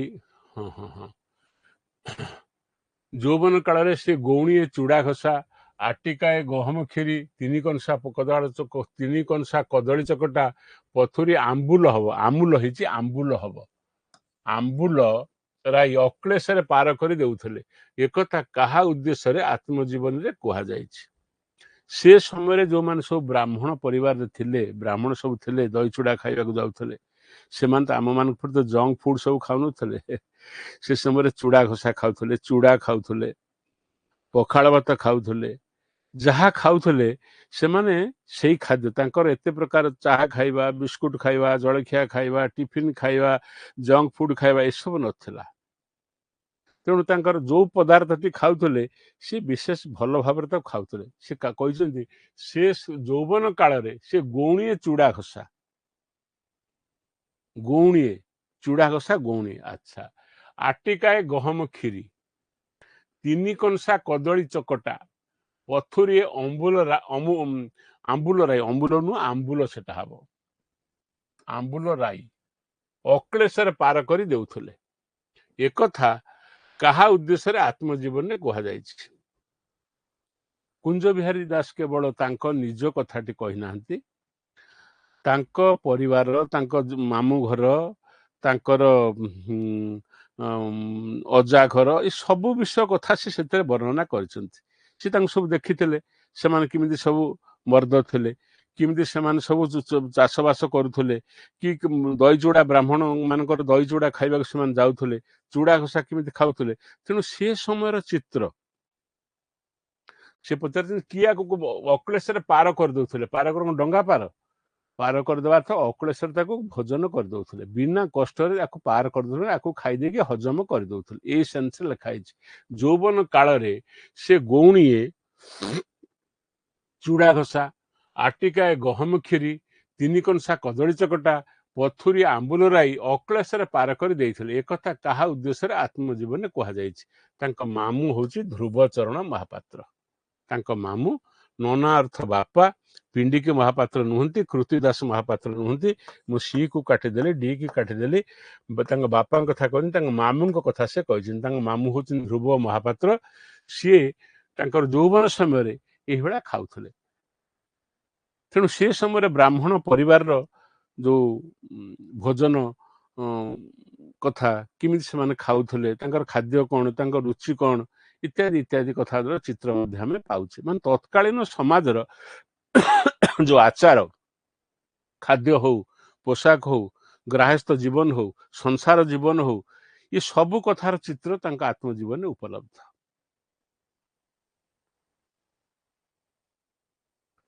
ଉଚ୍ଚ ଶିକ୍ଷା ତାଙ୍କର ନଥିଲା, କିନ୍ତୁ ବହୁତ ଉଚ୍ଚ ଥିଲେ। ସେମାନଙ୍କ ଭିତରେ, ହଁ, ସେମାନଙ୍କ ଭିତରେ ଏକାନ୍ତ ମାନ୍ୟ। ଏକଥା ତାଙ୍କୁ ବିହାରୀ କାହା ଉଦ୍ଦେଶ୍ୟରେ କହିଛନ୍ତି? ଏଟା ଟିକେ ଭୁଲ ହେଲା। ଉଚ୍ଚ ଶିକ୍ଷା ତାଙ୍କର ନଥିଲା, କିନ୍ତୁ ବହୁତ ଉଚ୍ଚ ଥିଲେ। ସେମାନଙ୍କ ଭିତରେ ଏକାନ୍ତ ମାନ୍ୟ, ମାନଙ୍କ ଭିତରେ ଏକାନ୍ତ ମାନ୍ୟ। ଏକଥା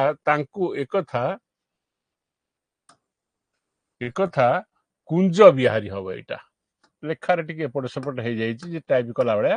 କୁଞ୍ଜ ବିହାରୀ କାହା ଉଦ୍ଦେଶ୍ୟରେ କହିଛନ୍ତି? ମାମୁଙ୍କ ଉଦ୍ଦେଶ୍ୟରେ କହିଛନ୍ତି, ନା ଅଜାଙ୍କ ଉଦ୍ଦେଶ୍ୟରେ କହିଛନ୍ତି, ନା ନନାଙ୍କ ଉଦ୍ଦେଶ୍ୟରେ କହିଛନ୍ତି, ନା ଆଈଙ୍କ ଉଦ୍ଦେଶ୍ୟରେ କହିଛନ୍ତି? ସେ ଉଚ୍ଚ ଶିକ୍ଷା ତାଙ୍କର ନଥିଲା, ବେଶୀ ପାଠ ପଢିନଥିଲେ। ଆଉ କଣ ଥିଲା? କିନ୍ତୁ ବହୁତ ଉଚ୍ଚ ଥିଲେ। ପାଠ ସିନା ବେଶୀ ପଢିନଥିଲେ, ବହୁତ ଉଚ୍ଚ ଥିଲେ। ସେ ମାନଙ୍କ ଭିତରେ ଏକାନ୍ତ ମାନ୍ୟ। ଯୋଉମାନଙ୍କୁ ସବୁ ମାନ ଅର୍ଥ ହେଉଛି କଣ? ଯୋଉମାନେ ମୋର ତାଙ୍କୁ ଟିକେ ତାଙ୍କ ମାନ୍ୟତା ତାଙ୍କୁ ଦିଅ। ମାନ ଅର୍ଥ ହଉଛି ଗୌରବ, ସମ୍ମାନ, ଏଇ ଅର୍ଥରେ ବ୍ୟବହୃତ ହଉଛି। ତାଙ୍କ ଭିତରେ ସେ ମାନ୍ୟ ଥିଲେ। ତେଣୁ ଯୋଉମାନେ ସବୁ ସମ୍ମାନ ପାଉଥିଲେ, ତା ଭିତରେ ସେ ଅଗ୍ରଗଣ୍ୟ ଥିଲେ। ଏ କାହା ବିଷୟରେ କହିଛନ୍ତି? ନା ମାମୁଙ୍କ ବିଷୟରେ କହିନାହାନ୍ତି, ଅଜାଙ୍କ ବିଷୟରେ କହିନାହାନ୍ତି, ଆଈଙ୍କ ବିଷୟରେ କହିନାହାନ୍ତି, ତାଙ୍କ ନନା ଅର୍ଥ ହଉଛି ତାଙ୍କ ବାପା। ରେଞ୍ଜ ଶାସନ ତ ହଉଛି ପୁରୀ ଅଞ୍ଚଳର ବହୁ ବ୍ରାହ୍ମଣ ମାନେ, ଏବେ ମଧ୍ୟ ଅଛି, ସେମାନେ ତାଙ୍କ ବାପାଙ୍କୁ ନନା ଭାବରେ ସମ୍ବୋଧନ କରନ୍ତି। ତାମାନେ କୁଞ୍ଜ ବାବୁଙ୍କ ବାପା ଯିଏ, ସେ ବେଶୀ ପାଠ ପଢିନଥିଲେ। ଆପଣ ଜାଣିବେ ପରବର୍ତ୍ତୀ ପର୍ଯ୍ୟାୟରେ, ଆମର ତ ଏ କୋଶ୍ଚିନ୍ ଏୟାର ଆସିବ, ବହୁତ ପାଠ ପଢିନଥିଲେ, କିନ୍ତୁ ନିଜ ଚେଷ୍ଟାରେ ସେ କବିରାଜି ଶିକ୍ଷା କରିଥିଲେ। ବୀର ମହାନ୍ତି ବୋଲି ଜଣେ ସମାଜ ସଂସ୍କାରକ ତାଙ୍କ ଦ୍ୱାରା ଅନୁପ୍ରାଣିତ ହୋଇ ସେ ସବୁ ସମାଜ ସଂସ୍କାର କାମ କରୁଥିଲେ। ଭୋଇମାନଙ୍କୁ ମଧ୍ୟ ପାଠ ପଢ଼ାଉଥିଲେ, ନିଜେ ପାଠ ପଢ଼ିଥିଲେ, ଶିକ୍ଷକତା ମଧ୍ୟ ସେ କରିଛନ୍ତି, କିନ୍ତୁ ପ୍ରକୃତରେ ନିଜେ ବହିପତ୍ର ମଗେଇକି ପାଠ ପଢ଼ିଥିଲେ। ସେ ସଂସ୍କାର କାମରେ ସେ ଆଗକୁ ବାହାରିଥିଲେ। ଯେମିତି ଯେଉଁମାନେ ସବୁ ଅଛବ ଜାତି ତାଙ୍କୁ ଶିକ୍ଷା ଦେବା, ତାଙ୍କୁ ଧରିକି କୌଣସି ଯାତ୍ରା ବା କୌଣସି ଅଭିନୟ କଥା କରେଇବା, ସେମାନଙ୍କ ଘରେ ପହଞ୍ଚିବା, ସେମାନଙ୍କ ଘରକୁ ଆସିଲେ ତାଙ୍କୁ ଶ୍ରଦ୍ଧା କରିବା, ତା ମାନେ ବ୍ରାହ୍ମଣ ସମାଜର ଯୋଉ ସବୁ ଥିଲା ରକ୍ଷଣଶୀଳତା ମନୋବୃତ୍ତି ତା ବିରୁଦ୍ଧରେ ତାଙ୍କର ଥିଲା ସଂଗ୍ରାମ। ତାଙ୍କ ବାପାଙ୍କର ବାପା ବି ଗୀତ ଲେଖିଛନ୍ତି, କବିତା ଲେଖିଛନ୍ତି, ଯୋଉ ସବୁ ଗାଁରେ ସବୁ ଅଭିନୟ ହେଲା, ଲୀଳା ଅଭିନୟ ହେଲା, ତା ପାଇଁ ଗୀତ ସେ ଲେଖିଛନ୍ତି। ତେଣୁ ସେଟା ଆମେ ପରବର୍ତ୍ତୀ ପର୍ଯ୍ୟାୟରେ ପଢିବା। ଖାଲି ଜାଣିଥିବା ଯେ କୁଞ୍ଜ ବିହାରୀ ଦାସଙ୍କ ବାପା ଯଦି ସେ ବ୍ରାହ୍ମଣ, ଏ ତ ବ୍ରାହ୍ମଣ ପରିବାର ଜନ୍ମ ହେଇଥିଲେ, କିନ୍ତୁ ସେ ନିଜ ସ୍ୱାଧ୍ୟାୟ ନିଜ ଚେଷ୍ଟା ବଳରେ ସେ ପାଠ ପଢିଥିଲେ, ଶିକ୍ଷକତା ମଧ୍ୟ କଲେ। ସିଏ ମଧ୍ୟ ନିଜେ ବହିପତ୍ର ମଗେଇକି ସବୁ ରାମାୟଣ, ମହାଭାରତ ଆଉ ନୈଷଧ, ସଂସ୍କୃତ କାବ୍ୟ ସବୁ ପଢିଥିଲେ, କବିରାଜ ମଧ୍ୟ କରୁଥିଲେ, ସମାଜ ସଂସ୍କାରକ ଥିଲେ ଏବଂ ଅଛବ ନିମ୍ନ ଜାତିର ଲୋକମାନଙ୍କୁ ସେ ଘୃଣା କରୁନଥିଲେ, ବରଂ ତାଙ୍କ ସହିତ ମିଶୁଥିଲେ ଏବଂ ତାଙ୍କ ପାଇଁ ମଧ୍ୟ ସେ ଗୀତ ଲେଖି ଦଉଥିଲେ, ତାଙ୍କୁ ମଧ୍ୟ ସବୁ ଶିଖେଇକି ସେ ସବୁ ନାଚ ନୃତ୍ୟ ସବୁ ଏମିତି କରଉଥିଲେ। ଇଏ ହଉଛି ତାଙ୍କ ବାପାଙ୍କର ବୈଶିଷ୍ଟ୍ୟ, ଯାହାର କି ପ୍ରଭାବ ପଡିଲା ତାଙ୍କ ଉପରେ। ଏବଂ କୁଞ୍ଜ ବାବୁ ଯୋଉ ବହି ଲେଖିଲେ, ଗୀତ ଲେଖିଲେ, ଗୀତ କବିତା ଲେଖିଲେ, ଏସବୁ କାହାର ପ୍ରଭାବ? ପିତୃ ଅର୍ଜିତ ବା ପିତାଙ୍କ ଦ୍ୱାରା ପ୍ରବାହିତ ହେଇଥିବା ଯୋଉ ଜିନ୍ର ପ୍ରଭାବ। ତାଙ୍କ ବାପା ସେ ଲେଖିଛନ୍ତି, ମୋର ଉଚ୍ଚ ଶିକ୍ଷା ତାଙ୍କର ନଥିଲା, କିନ୍ତୁ ବହୁତ ଉଚ୍ଚ ଥିଲେ। ସେ ମାନ୍ୟଙ୍କ ଭିତରେ ଏକାନ୍ତ ମାନ୍ୟ, ଯୋଉମାନେ ସବୁ ମାନ ପାଉଥିଲେ। ଆମର ମାନ ଶବ୍ଦ ଅର୍ଥ କଣ ଭାବୁଛ? ମାନ ଉଦାହରଣ କର ହେ କାରଣ, ପଢିଛ ଭଞ୍ଜଙ୍କର। ଯୋଉମାନେ ସମ୍ମାନ ପାଉଥିଲେ, ମାନ ଅର୍ଥ ହଉଛି ସମ୍ମାନ ପାଉଥିଲେ, ତାଙ୍କ ଭିତରେ ସେ ଥିଲେ। ମାନେ ସମ୍ମାନିତ ହଉଥିବା ଲୋକଙ୍କ ଭିତରେ, ତାମାନେ ସମ୍ମାନିତ ହଉଥିବା ଲୋକମାନେ ତାଙ୍କୁ ମାନ୍ୟତା ପ୍ରଦାନ କରୁଥିଲେ। କାହିଁକି? ଆଚାର ବ୍ୟବହାର ଦୃଷ୍ଟିକୋଣରୁ।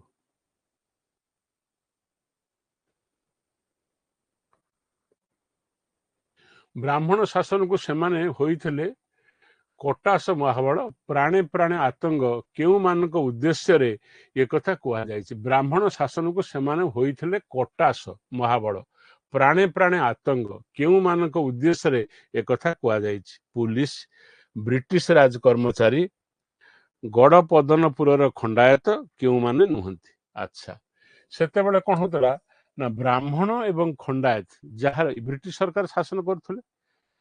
ବ୍ରିଟିଶ ସରକାରଙ୍କର ଶାସନ ସେତେବେଳେ ସୁଦୃଢ ହେଇନଥିଲା, ବା ଯୋଉ ଶାସନ ଥିଲା ସେ ତ ନିଜେ କିଛି ଜାଣିନଥିଲେ, ଅନ୍ୟମାନଙ୍କ ଉପରେ ନିର୍ଭର କରୁଥିଲେ। କଲିକତା ଥିଲା ରାଜଧାନୀ, କଟକରେ ଥିଲା ଗୋଟେ ତାଙ୍କର କେନ୍ଦ୍ର ଥିଲା।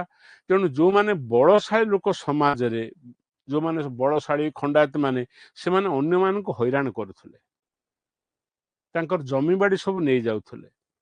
ମାଲି ମକଦ୍ଦମା ତ ଦୂରେ ଥାଉ, ସରକାର ଆଗରେ କହିବ କିଏ? ଇଏ ସାହସକାର ନଥିଲା।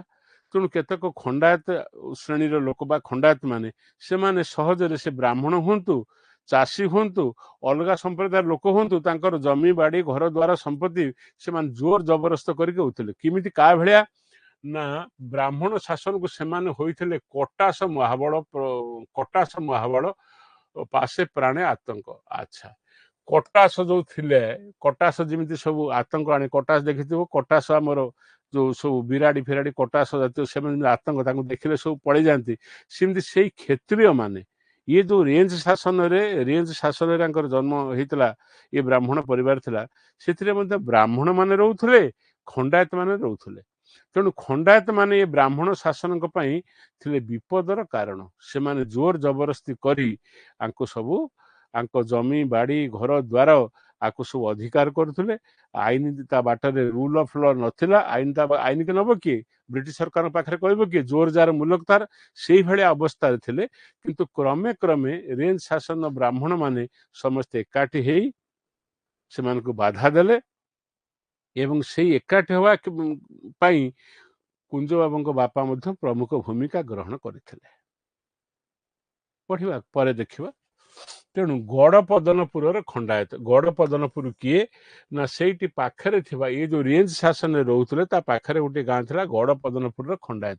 ସେମାନେ ଥିଲେ ଦୁର୍ଦ୍ଧର୍ଷ, ସେମାନେ ଜୋର ଯାର ମୁଲକତାର, ବାହୁବଳ, ବାହୁବଳ ପ୍ରୟୋଗ କରି ଏମାନଙ୍କର ଜମି ବାଡ଼ି ଘର ଦ୍ୱାର ବା ଏମାନଙ୍କର ସମ୍ପତ୍ତି ସବୁବେଳେ ଏମାନଙ୍କୁ ଅପମାନିତ କରୁଥିଲେ ବ୍ରାହ୍ମଣ ମାନଙ୍କୁ। କିନ୍ତୁ କ୍ରମେ ପର୍ଯ୍ୟାୟରେ ଏମାନେ ସମସ୍ତେ ଏକତ୍ରିତ ହୋଇ ତାଙ୍କୁ ପ୍ରତିରୋଧ କରିବା ଫଳରେ ଗୋଟେ ସମାଜରେ ଶାନ୍ତି ଆସିଥିଲା। ଏ କଥା ସେତେବେଳେ ସେ ମନେ ରଖିଛନ୍ତି, ଲେଖିଛନ୍ତି।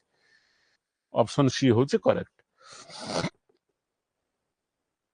ଗାନ୍ଧୀଜୀଙ୍କ ସେକ୍ରେଟାରୀ ଡକ୍ଟର କାହାକୁ ଛୋଟ ଚୈତନ୍ୟ ଆଖ୍ୟା ଦେଇ ପ୍ରବନ୍ଧଟି ଲେଖିଥିଲେ? ଦେଖ, ଗାନ୍ଧୀଜୀଙ୍କ ସେକ୍ରେଟାରୀ ଡକ୍ଟର ତାଙ୍କ ନାଁଟା ଭୁଲି ଯାଇଛି, କି ବୋସ୍ ହେଇଥିବ, ସେ କାହାକୁ ଛୋଟ ଚୈତନ୍ୟ ଆଖ୍ୟା ଦେଇ ପ୍ରବନ୍ଧ ଲେଖିଥିଲେ? ଆଚ୍ଛା, ଏଠି ହେଲା ବୀର ମହାନ୍ତି, ରାମଚନ୍ଦ୍ର ମହାନ୍ତି, ଚିନ୍ତାମଣି ଦାସ ଆଉ ହେଲା ଧ୍ରୁବ ମହାନ୍ତି।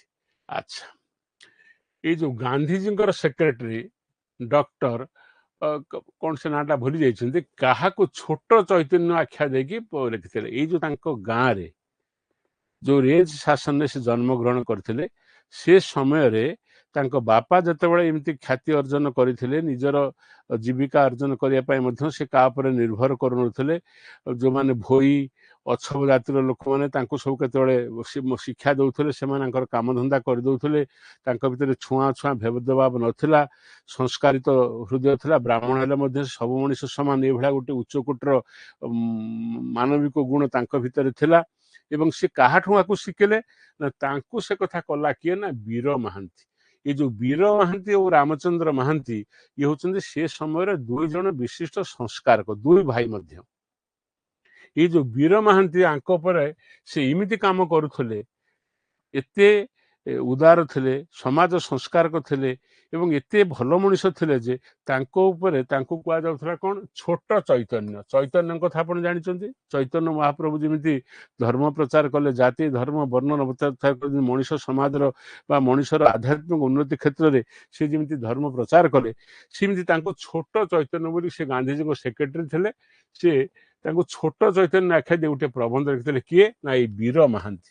ଯୋଉ ବୀର ମହାନ୍ତି ହିଁ ପ୍ରକୃତରେ କୁଞ୍ଜ ବାବୁଙ୍କ ବାପାକୁ ଅନୁପ୍ରେରିତ କରିଥିଲେ, ପ୍ରରୋଚିତ କରିଥିଲେ, ସଂସ୍କାରକ ହେବା ପାଇଁ ଚେଷ୍ଟା କରିଥିଲେ ଏବଂ ଗାଁରେ ଗୋଟେ ହାଇସ୍କୁଲ ବସେଇଥିଲେ ତାଙ୍କର ବିଧବା ଯୋଉ କନ୍ୟା ମାନଙ୍କର ପାଠ ପଢିବା ପାଇଁ। ସେଇ ଜାଗାରେ ପାଠ ପଢେଇଲେ ଯାଇକି କିଏ ନା କୁଞ୍ଜ ବାବୁଙ୍କ ବାପା ପାଠ ପଢେଇଲେ। ପାଠ ପଢା ଜାଣିନଥିଲେ, ତାଙ୍କୁ ସବୁ ଶିଖେଇ ତାଙ୍କୁ ସବୁ ପଢିବା ପାଇଁ ଉତ୍ସାହ ଦେଇ ସେ ସେଠି ଶିକ୍ଷକତା କଲେ। ଏ ସବୁ କଥା କରିଛନ୍ତି ବୀର ମହାନ୍ତି ଏବଂ ବୀର ମହାନ୍ତିଙ୍କ ଦ୍ୱାରା ଅନୁପ୍ରେରିତ ହେଇଥିଲେ ତାଙ୍କର ନନା। ତାଙ୍କ ନନାଙ୍କ ନାଁ ହଉଛି ଚିନ୍ତାମଣି ଦାସ। ଏଇ ଚିନ୍ତାମଣି ଦାସ ତାହେଲେ ବେଶ ହବ, ସେ ଦାସ ବ୍ରାହ୍ମଣ। ଧ୍ରୁବ ମହାନ୍ତି ନୁହେଁ, ରାମଚନ୍ଦ୍ର ମହାନ୍ତି ନୁହେଁ ଏବଂ ବୀର ମହାନ୍ତି ହଉଛି କରେକ୍ଟ। ତାପରଟି ଦେଖିବା, କୁଞ୍ଜ ବିହାରୀଙ୍କ ବାପାଙ୍କୁ କିଏ ପରିଣତ ବୟସରେ ବିଦ୍ୟାଳୟରେ ବସାଇଥିଲେ? ଦେଖ, ଯୋଉ ବିଷୟ ମୁଁ କହୁଥିଲି, ପରିଣତ ବୟସରେ ସେ ବ୍ରାହ୍ମଣ। କୁଞ୍ଜ ବାବୁଙ୍କ ବାପା ହଉଛନ୍ତି ବ୍ରାହ୍ମଣ ପରିବାରରେ ଜନ୍ମ ହେଇଥିଲେ, ପାଠଶାଠ ପଢିନଥିଲେ, ଚାଷବାସ କାମ ତଦାରଖ କରୁଥିଲେ, କିନ୍ତୁ ତାଙ୍କଠାଇଁ ଐଶ୍ୱରିକ ପ୍ରତିଭା ଥିଲା। ଗୀତ ଲେଖିବା, ଦଳ ସୃଷ୍ଟି କରିବା, ଭୋଇମାନଙ୍କ ଯୋଉମାନେ ଭୋଇ ଅଛପ, ଯୋଉମାନେ ବେହେରା, ଏମାନଙ୍କ ପାଇଁ ଗୀତ ଲେଖିଦେବା, ତାଙ୍କୁ ନେଇକି କୌଣସି ନାଟକ କରିବା, ତାଙ୍କୁ ପାଠ ପଢେଇବା, ଏ ପ୍ରକାର ତାଙ୍କର ସାମାଜିକ କଥା ଥିଲା। ଯେତେବେଳେ ଇଏ ବୀର ମହାନ୍ତି ଯେତେବେଳେ ତାଙ୍କର କନ୍ୟା ମାନଙ୍କର ପଠନ ପାଇଁ ବା କନ୍ୟା ମାନେ ପଢିବା ପାଇଁ ବିଦ୍ୟାଳୟଟେ କଲେ, ପରିଣତ ବୟସରେ ମଧ୍ୟ ସେ ତାଙ୍କୁ ଆଣି ଏଠି ବସେଇଲେ, ଆପଣ ପଢନ୍ତୁ। ତେଣୁ ଉତ୍ତର ହଉଛି କୁଞ୍ଜ ବିହାରୀଙ୍କ ବାପାଙ୍କୁ କିଏ ପରିଣତ ବୟସରେ ବିଦ୍ୟାଳୟରେ ବସାଇଥିଲେ? ବସାଇଲେ ବିଦ୍ୟାଳୟକୁ ଡକେଇ ପଢେଇଥିଲେ, କହିଲେ ଆପଣ ପଢନ୍ତୁ। ଇଏ କହିଛି ହଉଛନ୍ତି ବୀର ମହାନ୍ତି। ତାଙ୍କ ସାନ ଭାଇ ରାମଚନ୍ଦ୍ର ମହାନ୍ତି ନୁହନ୍ତି, କୁଞ୍ଜ ବାବୁଙ୍କ ଅଜା ନୁହନ୍ତି, କୁଞ୍ଜ ବାବୁଙ୍କ ମାମୁଁ ନୁହନ୍ତି। ଏଇ ବୀର ମହାନ୍ତି ତାଙ୍କୁ ଆଣିକି ବିଦ୍ୟାଳୟରେ ବସେଇଥିଲେ। ତାମାନେ ପରିଣତ ବୟସରେ ପାଠ ପଢିଛନ୍ତି ଚିନ୍ତାମଣି ଦାସ।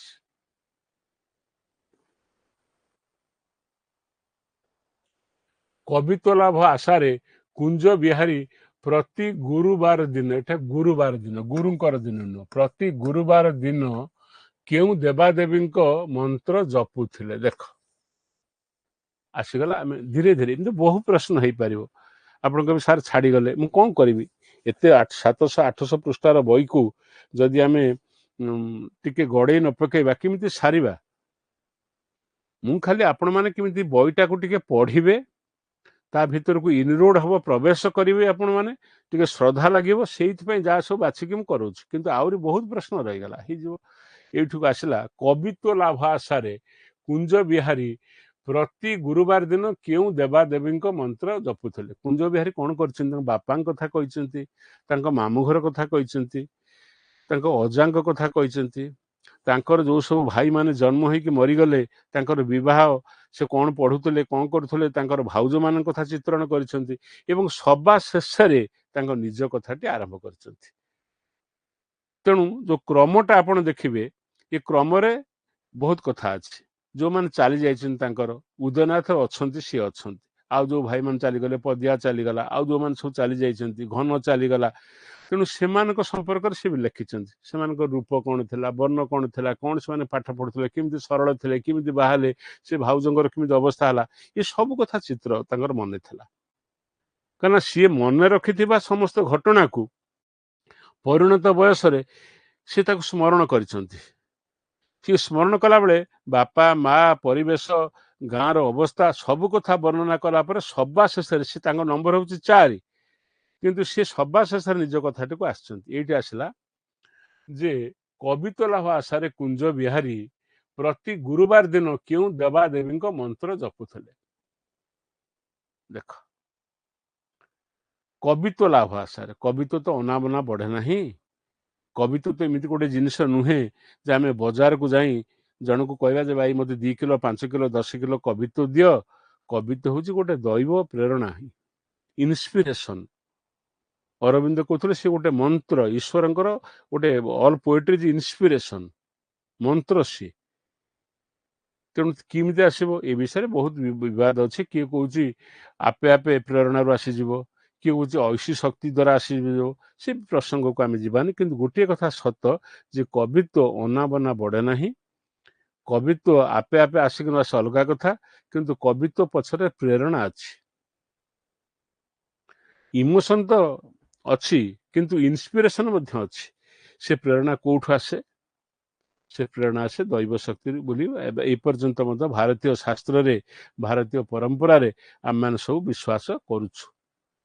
ସେ କହିଲେ କବିତ୍ୱ ଲାଭ ଆଶାରେ କୁଞ୍ଜ ବିହାରୀ ପ୍ରତି ଗୁରୁବାର ଦିନ କେଉଁ ଦେବାଦେବୀଙ୍କ ମନ୍ତ୍ର ଜପୁଥିଲେ? ସରସ୍ୱତୀ, ଦୁର୍ଗା, ଗଣେଶ, ସାରଳା। ଏଇମାନେ ସବୁ ଆମର ଭାରତୀୟ ପରମ୍ପରାରେ ଦୁର୍ଗାଙ୍କୁ ଆମେ ଜପୁ, ସରସ୍ୱତୀ, ଗଣେଶ, ସାରଳା ହେଉଛନ୍ତି ଝଙ୍କଡ଼ର, ଏମିତି ଆମେ ସବୁ ବର୍ଣ୍ଣନା କରି ଜପୁ। ସିଏ ଜପୁଥିଲେ କାହାକୁ? ଦୁର୍ଗାଙ୍କ ମନ୍ତ୍ର। ଅପସନ୍ ବି ହେଉଛି କରେକ୍ଟ। କେମିତି ମୋର କବିତ୍ୱ, ମୁଁ ଟିକେ କବି ହେବି, କବିତ୍ୱ କିପରି ଆସିବ? ଆପଣମାନେ ଯେଉଁମାନେ କାବ୍ୟ କବିତା ରଚନା କରିଛନ୍ତି ଦେଖିବେ, ପ୍ରବନ୍ଧ କଥା କହୁନି, ତଥାପି ପ୍ରବନ୍ଧରେ ବି ଇନ୍ସପିରେସନ୍ ଅଛି। ଆପଣ ଦେଖିବେ କାବ୍ୟ କବିତା ଲେଖିଲା ବେଳେ, କବିତା ଲେଖିଲା ବେଳେ ଆପଣ ଯେତେବେଳେ ଚାହିଁଲେ ସେତେବେଳେ ଲେଖିପାରିବେନି। ବେଳେବେଳେ ଆପଣ କଲମ କାଗଜ ନଥିବ, ଗୋଟିଏ ଗୋଟିଏ ଧାଡ଼ି, ଗୋଟିଏ ଗୋଟିଏ ପଙ୍କ୍ତି ଝରି ଆସିବ ଏବଂ କହିବ ଯେ ମୋତେ ଲେଖେଇ ନିଅ। ସେଇ ସମୟରେ ଯଦି ଆପଣ ତାକୁ ନିରାଜନା ନ କରିବେ, ତାକୁ ନ ଡାକିବେ, ତା କଥା ନ ଶୁଣିବେ, ସେ ଚାଲିଯିବ। ହୁଏତ ଆସିପାରେ ପରବର୍ତ୍ତୀ ପର୍ଯ୍ୟାୟରେ, ନ ଆସିପାରେ। ଜଣେ କହିବ ମୁଁ ଯାଉଛି ବର୍ତ୍ତମାନ ବସିକି ସାଙ୍ଗେ ସାଙ୍ଗେ କବିତା ଲେଖିବି, ସେ ଗୀତ ଲେଖିପାରେ, କିନ୍ତୁ ଯେଉଁ କବିତା ହୃଦୟକୁ ଛୁଇଁବ। କବିତା ଗୀତ ଭିତରେ ପାର୍ଥକ୍ୟ ଅଛି। ଆପଣମାନେ ତ ଆଧୁନିକ ସମୟର, ଆପଣମାନେ ହେଉଛନ୍ତି ଜଣେ ଜଣେ ପ୍ରଖ୍ୟାତ ସମାଲୋଚକ ବା ଭାଷାର ଆପଣମାନେ ହେଉଛନ୍ତି ଅଧ୍ୟାପକ। ଆପଣ ଜାଣିଛନ୍ତି ଗୀତ ଅଲଗା, କବିତା ଅଲଗା। ଧର ମୁଁ କହିବି ଧନ୍ୟ ଧନ୍ୟ ଆରାରୁଡ଼ ଧନ୍ୟ ତୁ ସଂସାରେ, ସଂସାର ଯାଙ୍କର ପଥି ତୁ ଅଟରେ। ଇଏ କ'ଣ କବିତା ହେଲା? କିନ୍ତୁ ଯେତେବେଳେ ଆମେ ଅକ୍ଷୟମାନ ଗୀତ ପଢ଼ିବା ବା ଶୁଣିବା, ଶ୍ରୁତି ତୁମେ ପାଉଁଶ ତଳରେ ନିଅ, ସିଏ ହେଇଗଲା କବିତା। କବିତା ଗୀତ ଖାଲି ପଦକୁ ପଦ ପଢ଼ିଲେ ଯେ ଗୀତ ହେଇଯିବ, କବିତା ହେଇଯିବ, ସେମିତି କଥା ନୁହଁ। କବିତାର ଏକ ଅନ୍ତର୍ନିହିତ ଶକ୍ତି ଅଛି। ଶବ୍ଦ ଗୁଡ଼ିକରେ ଏପରି ବସାଣ ହେଇଥିବ, ସେଗୁଡ଼ିକ ଏପରି ଭାବଗ୍ରାହୀ, ଭାବ ବାହକ ହେଇଥିବେ ଯେ ପଢ଼ିଲା ମାନେ ଆମ ହୃଦୟ ସ୍ପନ୍ଦିତ ହବ। ତାକୁ ଆମେ କହିବା କବିତା। ତେଣୁ ସେ କବିତା କେମିତି ଆସିବ, ସେଇ କବିତ୍ୱରେ କେମିତି ଜ୍ଞାନୀ ଲାଭ ହବ? କିଏ ଆମେ ଜାଣିଛେ ଉପେନ୍ଦ୍ର ଭଞ୍ଜ କେମିତି ରାମ ତାରକ ମନ୍ତ୍ର ପରସାଦେ ମୋହର କବିପଣ ଉଦେ, କିଏ ଏପରିକି ରାଧାନାଥ ଲେଖିଛନ୍ତି, ଏପରିକି ଗଙ୍ଗାଧର ଲେଖିଛନ୍ତି। ସେମାନେ ସବୁ ପ୍ରାର୍ଥନା କରିଛନ୍ତି ଦିବ୍ୟ ପ୍ରେରଣା। ସେଇ ଦିବ୍ୟ ପ୍ରେରଣା ସରସ୍ୱତୀଙ୍କ ପାଖରେ କିଏ ପଶି କାହାର କିଏ ଇଷ୍ଟ ଦେବତାଙ୍କୁ ଡାକିଛନ୍ତି। କାହିଁକି ନା ସେ ପ୍ରେରଣା ନ ଆସିଲେ କବିତ୍ୱ ହେଇପାରିବ ନାହିଁ। ତେଣୁ ସେ ଦୁର୍ଗାଙ୍କୁ ଡାକୁଥିଲେ। କୁଞ୍ଜ ବିହାରୀ ରଚିତ ବନବୀର କାବ୍ୟଟି ଶୁଣି କୁଞ୍ଜ ବିହାରୀ ବଡ଼ ହେଲେ ରାଧାନାଥଙ୍କ ପରି ଜଣେ ବିଶିଷ୍ଟ କବି ହେବେ ବୋଲି ଭବିଷ୍ୟବାଣୀ କିଏ କରିଥିଲେ? ଏଠି କବି ହେବେ ବୋଲି ଭବିଷ୍ୟବାଣୀ କିଏ କରିଥିଲେ? ଇଏ ଗୋଟେ କାବ୍ୟ, କୁଞ୍ଜ ବିହାରୀଙ୍କ ରଚିତ ବନବୀର ଗୋଟେ କାବ୍ୟ। ଆଚ୍ଛା, ଏ ଗୋଟେ ଛୋଟ ଗୀତିକା ହେଇଥିବ। ଏ କାବ୍ୟଟିକୁ ଶୁଣି କୁଞ୍ଜ ବିହାରୀ ବଡ଼ ହେଲେ ରାଧାନାଥଙ୍କ ପରି ଜଣେ ବିଶିଷ୍ଟ କବି ହେବେ ବୋଲି ତାଙ୍କୁ ଭବିଷ୍ୟବାଣୀ କିଏ କରିଥିଲେ? ବାପା ଚିନ୍ତାମଣି ଦାସ, କବିଙ୍କ ଶିକ୍ଷକ, କବିଙ୍କ ଅଜା, କବିଙ୍କ ମାମୁଁ। କବିଙ୍କ ମାମୁଁଙ୍କ କଥା ଛାଡ଼, ଅଜାଙ୍କ କଥା ଛାଡ଼, କବିଙ୍କ ଶିକ୍ଷକ ଛାଡ଼, ତାଙ୍କର ବାପା କୁଞ୍ଜବତୀର ଲେଖା ଲେଖି କଲେ। ଏଇ ଯୋଉ ବନବୀର କାବ୍ୟଟି ସେ ଲେଖିଲେ, ବାପାଙ୍କୁ ଶୁଣାଇଥିଲେ। ବାପା ଶୁଣି ସାରି ପରି କହିଲେ, ତୁ ବଡ଼ ହେଲେ ରାଧାନାଥଙ୍କ ପରି ଜଣେ ବିଶିଷ୍ଟ କବି ହବୁ। ଦିବ୍ୟ ପ୍ରେରଣା, ପିତାଙ୍କ ଆଶୀର୍ବାଦ, ନିଜର ସମର୍ପଣ ଭାବ, ଏ ବହୁତ କଥା ଅଛି ଯୋଉଗୁଡାକ ମିଶିଲେ କହିପାରିବନି। କିଏ ଜଣେ ଯୋଉ ମିଶି କହିବ ରାମକୃଷ୍ଣ ପରମହଂସ କିବା ପାଠ ପଢିଛନ୍ତି। ଆମେ ବେଳେବେଳେ ପାଠ ପଢିବା ସାଙ୍ଗରେ କବିତ୍ୱକୁ ମିଶଉ। ପାଠ ପଢିବା, ଡିଗ୍ରୀ ପାଇବା, ସାର୍ଟିଫିକେଟ ପାଇବା ଗୋଟେ ଅଲଗା ଜିନିଷ, କବିତ୍ୱ ଆଉ ଗୋଟେ ଅଲଗା ଜିନିଷ। ରାମକୃଷ୍ଣ ପରମହଂସ ଯେତେବେଳେ କଲିକତାରେ କାଳୀଙ୍କ ସାଧନା କରୁଥିଲେ ଏବଂ ଗଙ୍ଗା କୂଳରେ ବସୁଥିଲେ, ସେତେବେଳେ ବହୁ ବିଶିଷ୍ଟ ବିଦ୍ୱାନ ମାନେ ତାଙ୍କ ସାଙ୍ଗରେ ଆସି ପରାମର୍ଶ କରୁଥିଲେ। ଜୀବନର ଗୂଢ ରହସ୍ୟ ତାଙ୍କୁ ସବୁ ପଚାରୁଥିଲେ।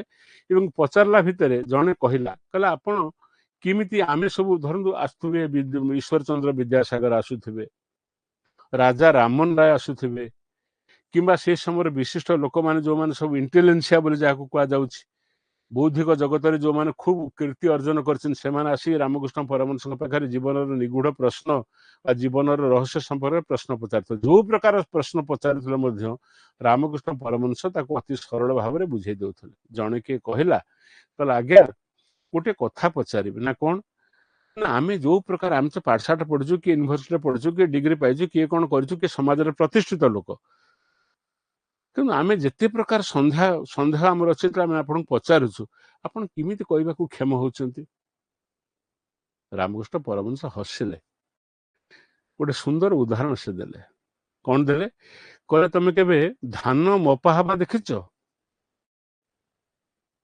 ଜଣେ ଗୋଟାଏ ପାତ୍ରକୁ ଏମିତି ଧରିଥାଏ, ଆଉ ଜଣେ କଣ କରୁଥାଏ, 1 2 3 4 ଏମିତି ଗୋଟିଏ ଲେଖା ଗଉଣୀ ସେ ଅଖାରେ ପୁରେଇ ଦଉଥାଏ ଆଉ କହି ଚାଲିଥାଏ। କିନ୍ତୁ ଲକ୍ଷ୍ୟ କଲେ ଦେଖିବ, ଯୋଉ ଲୋକଟି କହୁଥାଏ 1 2 3 4, ତା ପାଖକୁ ଧାନ ଜଣେ ପେଲି ଦଉଥାଏ ବସିକି। 3 ଜଣ ଲୋକଙ୍କର କାମ ଧାନ ମପାରେ। ଜଣେ ଧାନକୁ ପେଲି ଦଉଥାଏ, ଯିଏ ମାପୁଛି, ଆଉ ଜଣେ ପାତ୍ରକୁ ଧରି ରଖେ। 3 ଜଣଙ୍କର କାମ। ଆଉ ଜଣେ ଗଉଣିଏ ଗଉଣିଏ କରିକି ଅଜାଡି ଦିଏ ଏବଂ କାଉଣ୍ଟ କରୁଥାଏ, 1 2 3 4 5 6 ଏମିତି କହୁଥାଏ। ଏଣେ କାଳେ ତାର ଧାନ ମାନେ ଧାନ ସେ ଆଉ ଗଉଣୀରେ ଦେଇପାରିବନି ବୋଲିକି ଆଉ ଜଣେ ବସିକି ତାକୁ ଧାନ ଗୁଡାକ ଯୋଉଠି ପଡିଥାଏ ତାକୁ ଠେଲିକି ତା ପାଖରେ ନଉଥାଏ। ରାମକୃଷ୍ଣ ପରମହଂସ କହିଲେ, ମୁଁ ତ ତମେ ମାନଙ୍କୁ କହୁଛି, ତମେ ଜଣେ ପାତ୍ର ଧରିକି ବସିଛ ଧାନ ନବା ପାଇଁ, ହେଲା। କହୁଛି କିଏ? ଧାନ ମାପୁଛି କିଏ? ମୁଁ ମାପି ଦଉଛି। ଧାନ କିନ୍ତୁ ମୋର ନୁହଁ। ତାହେଲେ ଧାନ ଆସୁଛି କୋଉଠୁ? ନା ଯୋଉ ଗୋଟିଏ ଲୋକ ମୋ ପାଖରେ ବସିଛି, ସିଏ କଣ କରୁଛି? ଠେଲି ଦଉଛି। ଧାନ ତାର କୋଉଠୁ ଆଣୁଛି ମୁଁ କହିପାରିବିନି, ମୋ ପାଖକୁ ଠେଲି ଦଉଛି। ମୋ ପାଖକୁ ଠେଲି ଦେବା ଲୋକ ହଉଛି ମୋର ମା କାଳୀ। ସିଏ ଯାହା କହୁଛି, ମତେ ଯାହା କହୁଛି କହିବାକୁ, ମୁଁ ତମକୁ କହୁଛି। ତମେ ଭାବୁଛ କଣ ମୁଁ ପଣ୍ଡିତ? ମୁଁ ନୁହଁ। ଯେମିତି ଧାନ ମାପିବାରେ 3 ଜଣ ଲୋକଙ୍କର ସମ୍ପୃକ୍ତି ଅଛି।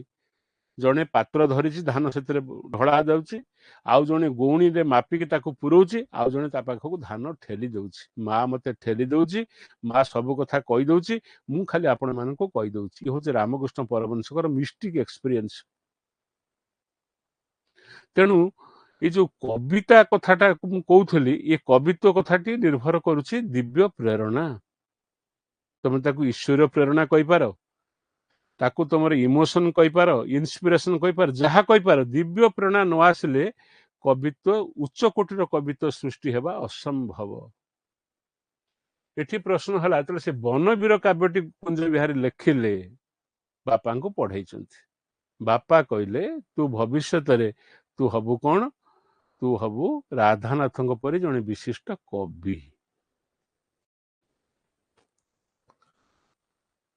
तापर को देखिबा कवि तांको बापा को केउ पुस्तक रे स्मरण करिसंती। ये जो बापा को प्रति जो बापांकर तांकर पर जो आशीर्वाद, जो प्रेरणा, तांकर जो उत्साह परवर्ती पर्याय पुत्र हिसाब रे, पुत्र जते बळे आमे समस्त जानिचे कुंज बिहारी दास परवर्ती पर्याय जने विशिष्ट अध्यापक हेले, संस्कृत रे एमए पास कले, शांति निकेतन प्रोफेसर हेले, ओडिया लोकगीत और कहानी पुस्तक रचना करके डॉक्टरेट पाइले। शांति निकेतन से होते प्रथम प्रकाशित यूनिवर्सिटी प्रथम प्रकाशित संदर्भ बा थेसिस लोकगीत संग्रह करे। आधुनिक साहित्य पर बहुत लिखिले, काव्य कविता लिखिले, उपन्यास लिखिले। ये सब को जो कुंज बिहारी कले, भारत ने उत्कल रत्न उपाधि तांको मिलला। भारत वर्ष एक भारत वर्ष कौन एशिया रे मध्य जने उच्च कोटिर लोकगीत संग्राहक हिसाब से मान्यता प्राप्त हेले। ये जहा सब घटिला ता पछरे तांको बापांकर आशीर्वाद, बापांकर प्रेरणा, बापांकर दिग्दर्शन निश्चित रहिछि। जीन काम करुछि। साइकोलॉजिस्ट वाला कहले जड़े लोकर व्यवहार को 50 भाग नियंत्रण कर तार वंशर परंपरा, मार स्नेह, बापर शासन, रक्त रे जीन गुण ये सब प्रभावित करुछि। आउ 50 भाग समाज रे विभिन्न कथा जानिक से तार व्यक्तित्व को गढ़ुछि। तेणु जड़े सुयोग्य पुत्र कौन काम होइथिबो ना बापांकर ये जो अवदान, ये जो उत्साह, ये जो प्रचेदना आप से निश्चित तांको कृतज्ञतार स्मरण करथिबो। कवि कहते को बई रे मु करिछि, को बई ना गोटे अच्छी कंकाल लुह, आ गोटे अच्छी बनवीर माटी और लाठी डुडुमा, ये गुड़िक सब हूँ रचना। ये जो कंकाल लुह, कंकाल लुह बोली जो काव्यटे अच्छी पुस्तकटी अच्छी से बापांकर स्मरण करिसेंती, अर्थात बापांकर कथा से लिपिबद्ध करिसेंती, किपरि बापा अनुप्रेरित करथिले, प्रभावित करथिले। तेणु बनवीर को मुझे काटिदेली। बनवीर को से देखते बापा को माटी और लाठी पुस्तक सी नु डुडुमा नुहे, तेणु कंकाल लुह। कुंज बिहारी बापा मृत्यु केबे होइथला, तापर बापा तिरोधान आसी पहुंचला। मु तो बापा संपर्क करी, बापा केमती बाउरी साइके जाउथले, बाउरी सबरे घर को बाउरी मान आसले विकार भाव नथिला। पाखु सब यात्रा शिखौले, पाठ पढ़ौले, काम धंदा सब करुले, कर्मकर्माणी करुले। सी किंतु कौन से पैसा पत्र काठू आनु नथिले, किंतु से माने कृतज्ञता स्वरूप घर काम सब कर दउथले। इमते बहुत वर्णना बापा संपर्क समाज संपर्क रही, आपण मन ताको पढ़िबे। तांकर मृत्यु केतेबेले हला 1920, 1930, 1934, 1932। 1932 नुहे, 1920 नुहे, 1930 नुहे, 1934 मसीहा उत्कल स्वतंत्र उत्कल प्रदेश 1936।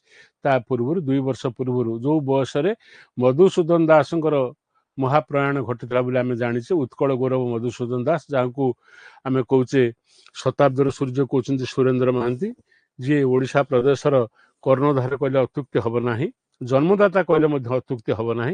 तांकर विदाय होता 1934 से भाई आंकर विदाय है 1934। आपको कहती ये जो पाठ पढ़ार शैली को गोटे कथा को मन रखापी आउ गोटे कथार अवतारण आपको कहती कोरिलेसन। गोटे घटना को मन रखापी आम आउ गोटे घटना को मन रखू, मन रख से मन रही जाए सबुदिन। छाड़ ता परवर्ती प्रश्न को जीवा। आंब झड़ा मड़ा जे जेते खातु लोके खाइले मो गछ फलिब, फलित नुह फलिब, ये उक्ति किए कहिथला? बापा संपर्क में बोध आलोचना एठू टिके सरिला। माँ को कथा आम आलोचना परिसर भीतर को आसला।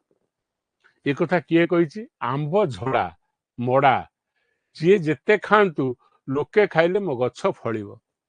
ଇଏ ହଉଛି ସରଳ ବିଶ୍ୱାସ। ଆମ୍ବ ଝଡ଼ା, ଆମ୍ବ ଝଡ଼ିବ ପାଚିଲେ, କାରଣ ସେତେବେଳେ ତ ଏମିତି ଅବସ୍ଥା ନଥିଲା ଯେ ଲୋକ ରାତିରେ ଆମ୍ବକୁ ଚୋରି କରି ନେଇଯିବେ। ଚାରିଆଡ଼େ ଆମ୍ବ ତୋଟା ଥିଲା, ଆମ୍ବ ଝଡ଼ିବ, ଝଡ଼ିଲେ ପଡ଼ିବ। ଆଉ ମଡ଼ା, ମଡ଼ା ମାନେ କ'ଣ? ପାଚିକି ଖସି ପଡ଼ିବ। ଆମ୍ବ ଝଡ଼ିବ ଆଉ ମଡ଼ା କେତେବେଳେ ଗଦା ହେଇଥିବ, ସବୁ ଲୋକ ଆମ୍ବ ଗଦା ହେଇଥିବ। ସେ କହୁଛନ୍ତି ଯିଏ ଯେତେ ଖାଆନ୍ତୁ। ଆମ୍ବ ଗଛର ସାଧାରଣ ପ୍ରବୃତ୍ତି ହେଲା ଆମ୍ବ ପାଚିଲେ ପଡ଼ିବ, ଗଦା ହବ, ସବୁବେଳେ ଯେମିତି ସବୁ ପଡ଼ି ସାରିଲା ପରେ ଗଛରେ ଗଦା ହୁଏ ସେମିତି ସବୁ ପଡ଼ିବ। ତାପରେ ଯିଏ ଯେତେ ଖାଆନ୍ତୁ ଲୋକେ ଖାଇଲେ ମୋ ଗଛ ଫଳିବ। ଲୋକେ ଯଦି ସେ ଆମ୍ବକୁ ଖାଇଲେ, ପାଇକି ନେଲେ, ତାହେଲେ ମୋ ଗଛ ସେତେ ଫଳିବ। ଇଏ ଯୋଉ ବିଶ୍ୱାସଟି ଥିଲା, ଇଏ ଗୋଟେ ସରଳ ବିଶ୍ୱାସ। ଇଏ ଥିଲା ତାଙ୍କ ମାଙ୍କର ବିଶ୍ୱାସ। ତାଙ୍କର ଯୋଉ ଆମ୍ବ ଗଛ ଥିଲା, ସେ ଆମ୍ବ ଗଛ ଫଳିଥିଲା। ମା କିଛି, ତାମାନେ ଏଥିରୁ ସୂଚିତ ହଉଛି କ'ଣ? କେହି ଯଦି ତାଙ୍କ ଗଛରୁ ଆମ୍ବ ନଉଥିଲା, ଚୋରେଇ ନଉ କିମ୍ବା ବାଡ଼େଇ ନଉ କିମ୍ବା ପଡ଼ିଥିବା ନୁହନ୍ତୁ, ସେ ପ୍ରତିବାଦ କରୁନଥିଲେ, ବିରୋଧ କରୁନଥିଲେ। ତାଙ୍କର ବିଶ୍ୱାସ ଥିଲା ଯେତେ ଲୋକ ଖାଇବେ ଗୋଟେ ପଦାର୍ଥକୁ, ସେ ଗଛ ସେତେ ଫଳିବ। ଇଏ ଥିଲା ସରଳ ବିଶ୍ୱାସ। ଏଇ ସରଳ ବିଶ୍ୱାସର ଚିତ୍ର ଆଜି ଆମେ ସମାଜରେ ପାଇବା ନାହିଁ। ମୋ ଆମ୍ବ ଗଛ ମୁଁ ଲଗେଇଛି, ମୁଁ ଖାଲି ଖାଇବି, ତୁ କିଏ ରେ? ତୁ କ'ଣ ଏଠିକି ଆସିଛୁ? ମୁଁ ତ ପିଲାଦିନେ ଦେଖିଛି, ଯାହା ବାଡ଼ିରେ ଆମର ପିଜୁଳି ଗଛ ଥିଲା, ଆମେ ସବୁ ପାଠ ପଢ଼ିଲା ବେଳେ ବା ଛୋଟ ଛୋଟ ପିଲା ହେଲା ବେଳେ ଆମେ ଚଢ଼ିକି ଖାଉଥିଲୁ। ସେ ଗାଳି ଦଉଥିଲା, ଆମର କିଛି ଖିଆଲ ନଥିଲା ତା ଗାଳି ପ୍ରତି, କିମ୍ବା କେହି କିଛି କହୁ ବି ନଥିଲେ। କେତେ ଜାଗାରେ କେତେକ ଲୋକ, ସ୍ତ୍ରୀ ଲୋକ କିଛି କହୁନଥିଲେ, ଆମେ ଖାଉଥିଲୁ। ବର୍ତ୍ତମାନ ସମୟରେ କ'ଣ ହେଇଗଲା? ଗଛ ମୋର, ଏ ଭୂମି ମୋର, ଲଗେଇଛି ମୁଁ, ତୋଳିବି ମୁଁ, ତୁ କିଏ ରେ? ଇଏ ହଉଛି ବର୍ତ୍ତମାନ ନିୟନ୍ତ୍ରିତ ସମାଜର ଅବସ୍ଥା। ସେତେବେଳେ ମାନେ ମୁକ୍ତ ଥିଲା ସମାଜ। ଗଛ, ଗୋଟେ ଗାଁର ଫଳ ମୂଳ ଖାଲି ଜଣକର ନଥିଲା। ଯଦି କୌଣସି ଫଳ ଫଳୁଥିଲା, ତାକୁ ସେମାନେ ଗାଁରେ ବାଣ୍ଟି ଦେଇ ଆସୁଥିଲେ ସମସ୍ତଙ୍କ ଘରେ। ଅମୃତଭଣ୍ଡା ଯଦି ଫଳିଛି ଦେଉଥିଲେ, ସଜନା ଶାଗ ଯଦି କିଏ ନେଇଯାଉଥିଲା, ପାଣି କଖାରୁ କିଏ ନେଇଯାଉଥିଲା। ତାମାନେ ସେଟା ଗୋଟେ ଗାଁର ଫଳ ହେଇକି ଥିଲା। ତୁମେ ଲଗାଅ ପଛେ, ସେଥିରେ ଯେ କେବଳ ତମର ଅଧିକାର ଅଛି, ଆମର ନାହିଁ, ଏ ପ୍ରକାର ଭାବନା ନଥିଲା। ଗୋଟେ ସ୍ନେହଶୀଳ ସମାଜର ଲକ୍ଷଣ ଥିଲା। ସମାଜର ଯୋଉ ସମ୍ବଳ, ତାକୁ ମଧ୍ୟ ଟିକେ ସମସ୍ତେ ତାକୁ ବାଣ୍ଟି ଖାଇଲେ ଭଲ, ସମସ୍ତେ ଖାଇଲେ ଭଲ। ତେଣୁ ମାଙ୍କର ଏ ଜିଦ୍ ଥିଲା, ବୋଉର, ବାପାଙ୍କର କଥା ନାହିଁ, ମାମୁଁଙ୍କର ନାହିଁ, ବୀର ମହାନ୍ତିଙ୍କର ନାହିଁ, ଏ ଥିଲା ବୋଉର କଥା। ସେ କହୁଛନ୍ତି ଆମ୍ବ ଝଡ଼ା ମଡ଼ା ଯିଏ ଯେତେ ଖାଆନ୍ତୁ ଲୋକେ ଖାଇଲେ ମୋ ଗଛ ଫଳିବ। ଏ ଉକ୍ତିଟି କାହାର ଥିଲା? ବୋଉର ଥିଲା। କାହା ହାତରୁ ପାନ ଖାଇବୁ ନାହିଁ, ଅନ୍ୟ ସ୍ତ୍ରୀ ହାତରୁ ପାନ ଖାଇବା ଅର୍ଥ ତା ପାଲରେ ପଡ଼ିବା। ହଁ, ଝର ନୁହଁ, ନିଜର। ବହିରେ ଦେଖିଦେବ ଟିକେ। କାହା ହାତରୁ ପାନ ଖାଇବୁ ନାହିଁ, ଅନ୍ୟ ସ୍ତ୍ରୀ ହାତରୁ ପାନ ଖାଇବା ଅର୍ଥ ତା ପାଲରେ ପଡ଼ିବା। ନିଜର ଘର ଦୁଆର, ସ୍ତ୍ରୀ ପିଲା ଝିଲାଙ୍କୁ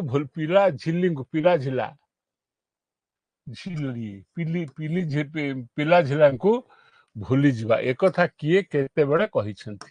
ଇଏ ଗୋଟେ କଥା। ଗ୍ରାମୀଣ ସମାଜ ସେତେବେଳେ ଥିଲା, ରକ୍ଷଣଶୀଳ ସମାଜ ଥିଲା, ପାରିବାରିକ ଜୀବନ ଥିଲା ଦୃଢ଼। ଆମ ପାରିବାରିକ ଜୀବନରେ ଆମର ବାପ ମା, ଆମର ଦେଠେଇ, ଆମର ଯିଏ ବୟସ୍କ ମହିଳା, ସେମାନେ ଆମ ଜୀବନକୁ ନିୟନ୍ତ୍ରଣ କରୁଥିଲେ। ସେମିତି କିଏ କଥାଟି କହିଲା, କାହା ହାତରୁ ପାନ ଖାଇବୁ ନାହିଁ, ଅନ୍ୟ ସ୍ତ୍ରୀ ହାତରୁ ପାନ ଖାଇବା ଅର୍ଥ ତା ପାଲରେ ପଡ଼ିଯିବା, ନିଜ ସ୍ତ୍ରୀ ପିଲା ଝିଲାଙ୍କୁ ଭୁଲିଯିବା। ଏ କଥା କିଏ କେତେବେଳେ କହିଛନ୍ତି? ବୋଉ କହିଛନ୍ତି କୁଞ୍ଜ ବିହାରୀଙ୍କୁ ବିଦେଶ ଯିବା ବେଳେ। ନାଇଁ। ବୋଉ କହିଛନ୍ତି ତାଙ୍କ ଝିଅକୁ ବିବାହ ଦେବା ବେଳେ। ନାଇଁ। ବାପା କହିଛନ୍ତି ଝିଅର ସ୍ୱାମୀ ବା ଜ୍ୱାଇଁକୁ ବିଦାୟ ଦେଲା ବେଳେ। ନାଇଁ। ବୋଉ କହିଛନ୍ତି ଉଦୟନାଥ ସାନ ଭାଇକୁ ବିଦେଶ ଯାତ୍ରା ବେଳେ। ଦେଖ, ବିଶ୍ୱାସ କରାଯାଉଥିଲା ଯେ ବିଦେଶ ଯିବ, କାରଣ ବିଦେଶର ସମ୍ପର୍କ ବା ବିଦେଶର ସମାଜ ଟିକେ ମୁକ୍ତ ସମାଜ ଆମଠୁ। ଝିଅ ପୁଅ ମିଶିବା, ସାଙ୍ଗ ହବା, କଥାବାର୍ତ୍ତା କରିବା, ଏ ବ୍ୟବସ୍ଥା ଆମ ସମାଜ କ୍ରମେ କ୍ରମେ ସେଇ ଆଡକୁ ଯାଉଛି। ତା ଦ୍ୱାରା ଭଲ ହଉଛି କି ମନ୍ଦ ହଉଛି, ପରବର୍ତ୍ତୀ ପର୍ଯ୍ୟାୟରେ ଯେତେବେଳେ ତମେ ଯୁବକ ତମେ କହୁଛ କିଛି ଭୁଲ ନାହିଁ, ତମେ ଯେତେବେଳେ ବାପା ମା ହେଇଯାଉଛ କହୁଛ ନା ନା ଏଗୁଡା ହବା କଥା ନୁହେଁ। ଇଏ ହଉଛି ଆମ ସାମାଜିକ ଜୀବନର ମାନେ ମାନେ ଏଇଟା ମାନେ ବିଡମ୍ବନା ଏଇଟା ଦେଖିବ। ତେଣୁ ଯେତେବେଳେ ଉଦୟନାଥ ତାଙ୍କର ସବା ସାନ ପୁଅ ଯେତେବେଳେ ବିଦେଶ ପାଠ ପଢିବାକୁ ଗଲା, ଆମେରିକା ଗଲା, କଣ ହେଇଥିଲା? ସେ ସେଠୁ ବୋଉ କହିଲା, ଉଦୟନାଥକୁ କହିଲା, କଣ କହିଲା? କାହା ହାତରୁ ପାନ ଖାଇବୁ ନାହିଁ, ଅନ୍ୟ ସ୍ତ୍ରୀ ହାତରୁ ଖାଇବା ଅର୍ଥ ତା ପାଲରେ ପଡିବା, ନିଜ ପିଲା ଛୁଆଙ୍କୁ ଭୁଲିଯିବା। ମା ସବୁବେଳେ ସନ୍ଦେହ କରୁଥିଲା, ମୋର ଝିଅ କିମ୍ବା ମୋର ପୁଅ ଯଦି ଅନ୍ୟ କାହା ସହିତ ସମ୍ପର୍କିତ ହେଇଯାଏ, ସେ ସମ୍ପର୍କରୁ ଉଧୁରିବା ସହଜ କଥା ନୁହେଁ। ତେଣୁ ସେମାନେ କଣ କରୁଥିଲେ?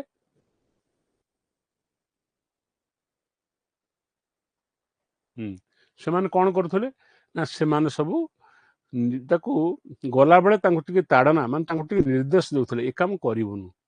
ଯେମିତି ଗାନ୍ଧୀଙ୍କ ମା ତାଙ୍କୁ କହିଲେ, ତୁ ବିଦେଶ ଯାଉଛୁ ଯା, ମଦ୍ୟ ସ୍ପର୍ଶ କରିବୁନୁ, ମାଂସ ଖାଇବୁ ନାହିଁ ଏବଂ ଅନ୍ୟ ସ୍ତ୍ରୀ ଲୋକଙ୍କ ସହିତ ସମ୍ପର୍କିତ ହେବୁ ନାହିଁ। ସମ୍ପର୍କିତ ହେଲା ମାତ୍ରେ ହିଁ, ଯେତେ ଭଲ ସମ୍ପର୍କ କଲେ ମଧ୍ୟ ସମ୍ପର୍କିତ ହେଲା ମାତ୍ରେ ହିଁ ତୁ ତୋର ପ୍ରତିଜ୍ଞା ବା ତୋର ଜୀବନର ଯୋଉ ଅସଲ ଉଦ୍ଦେଶ୍ୟ ବା ତୋ ଜୀବନର କଥା ତୁ ନିଜେ ଭୁଲିଯିବୁ। ଗାନ୍ଧୀ ସେ କଥା କରିଛନ୍ତି। ତଥାପି ଗାନ୍ଧୀ ଦ ମ୍ୟାନ୍, ଗାନ୍ଧୀ ଦି ମେକିଂ, ଗାନ୍ଧୀ ପ୍ରଥମେ ଗଲେ, ସେଠି ଦେଖିଲେ ଗୋଟେ ଯାହା ଘରେ ରହିଲେ, ସେ ତାଙ୍କ ଝିଅଟି ତାଙ୍କ ସାଙ୍ଗରେ ଆସିଲା, ହସିଲା, ଖେଳିଲା ଏବଂ ପାହାଡ ଚଢାରେ ତଳେ ଥାଇକି ତାଙ୍କୁ ଉପରକୁ ହାତ ଧରିକି ଟାଣିଲା, କିମ୍ବା ତଳେ ଥାଇ ଗାନ୍ଧୀଙ୍କୁ କହିଲା ଟାଣ। ଏସବୁ କଥା ହେଲା ପରେ ଗାନ୍ଧୀ ଅନୁଭବ କଲେ, ମୁଁ ଯଦି ଏଇପରି ଭାବରେ ସମ୍ପର୍କିତ ହେବି, କାରଣ ସେ ନିଜେ କୋଉଠି କହିନଥିଲେ ଯେ ମୁଁ ବିବାହିତ ବୋଲିକି। ତେଣୁ ଅବିବାହିତ ସାଙ୍ଗରେ ଝିଅଟିଏ ପୁଅଟିଏ ମିଶିବା ଲଣ୍ଡନ କି ଆମେରିକାରେ କିଛି ଗୋଟେ ସାଧାରଣ କଥା। ତାଙ୍କ ଦେଶରେ କଣ୍ଟ୍ରାକ୍ଟ ମ୍ୟାରେଜ ଅଛି, ଯୋଉ କଥାକୁ ଆମେ ବର୍ତ୍ତମାନ ମଧ୍ୟ ଲିଭିଂ ଟୁଗେଦର କନସେପ୍ଟରେ ଆସି ପହଞ୍ଚୁଣି। ବର୍ତ୍ତମାନ ତା ପ୍ରତି ପୁଣି ସବୁ ଘୃଣା ଆରମ୍ଭ ହେଇଗଲାଣି। ମନ ଅଛି ତ 2 ମାସ 3 ମାସ ସାଙ୍ଗ ହେଇକି ରୁହ, ତାପରେ ଲିଭିଂ ଟୁଗେଦର। ଲିଭିଂ ଟୁଗେଦର ଅର୍ଥ କଣ ସେଟା ବୁଝେଇ କହିବା ଦରକାର ନାହିଁ। କିନ୍ତୁ ଆମ ଭାରତୀୟ ପରମ୍ପରାରେ, ଭାରତୀୟ ସଂସ୍କୃତିରେ ବିବାହ ଥିଲା ଗୋଟାଏ ପବିତ୍ର କାର୍ଯ୍ୟ, ଜନ୍ମ ଜନ୍ମାନ୍ତରେ ଯୁଗ ଯୁଗ ଧରି ଆର ଥିଲା ପ୍ରଭାବ। ତେଣୁ ବାପା ମା ମାନେ ଯେତେବେଳେ କୌଣସି ତାଙ୍କର ପିଲା ବିଦେଶ ଯିବା ତ ଗୋଟେ ପାପ ବୋଲି ଧରା ହଉଥିଲା, ବିଧର୍ମୀ ହେଇଯିବାର ସମ୍ଭାବନା ଥିଲା। ଯେତେବେଳେ ଯାଉଥିଲେ ତଥାପି ସତର୍କ କରି କରିଦଉଥିଲେ, ତୁ ବିଦେଶ ଯା, କିନ୍ତୁ ମଦ୍ୟ ପାନ କରିବୁ ନାହିଁ, ମାଂସ ଖାଇବୁ ନାହିଁ, ସ୍ତ୍ରୀ ମାନଙ୍କ ସହିତ ସମ୍ପର୍କିତ ହବ ନାହିଁ। ହେଲେ କଣ ହବ? ତୁ ନିଜକୁ ନିୟନ୍ତ୍ରଣରେ ରଖିବୁ ନାହିଁ, ତୋର ସମସ୍ତ ଅଭିପ୍ସା, ତୋର ସମସ୍ତ ସଂକଳ୍ପ, ତୋର ସମସ୍ତ ଉଦ୍ଦେଶ୍ୟ ବିଘ୍ନ ହବାର ସମ୍ଭାବନା ବହୁତ ବେଶୀ। ଯୋଉ କଥାକୁ ଏବେ ଆମେ ପିଲାଙ୍କୁ କହିଲେ ପିଲା ସେ କଥା ମାନିବେନି। ଆମେ ପାଠ ପଢିଲା ବେଳେ ଆମର କୋଉ ଝିଅ ମାନଙ୍କର ବଏଜ ଫ୍ରେଣ୍ଡ ନଥିଲେ, ଆମେ କୌଣସି ଝିଅ ସାଙ୍ଗରେ କଥାବାର୍ତ୍ତା ହଉନଥିଲୁ। ମନ ଭିତରେ କଣ ଥିଲା ସେ ଅଲଗା କଥା, କିନ୍ତୁ ବଏଜ ଫ୍ରେଣ୍ଡ ନଥିଲେ। ଏବେ ତୁମେ ପରିଚୟ ଦଉଛ, ଇଏ ହଉଛି ମୋର ବଏଜ ଫ୍ରେଣ୍ଡ। ବଏଜ ଫ୍ରେଣ୍ଡ ମାନେ କଣ? ଇଏ ମୋର ବନ୍ଧୁ, ଯେ ମୋର ମୁଁ ତ ସ୍ତ୍ରୀ ଝିଅଟିଏ, ମୋର ସାଙ୍ଗସାଥି ଅଛନ୍ତି, କିନ୍ତୁ ମୋର ବାଳକ ବନ୍ଧୁ ଅଛନ୍ତି, ବଏଜ ଫ୍ରେଣ୍ଡ। ସେ କନସେପ୍ଟ ନଥିଲା।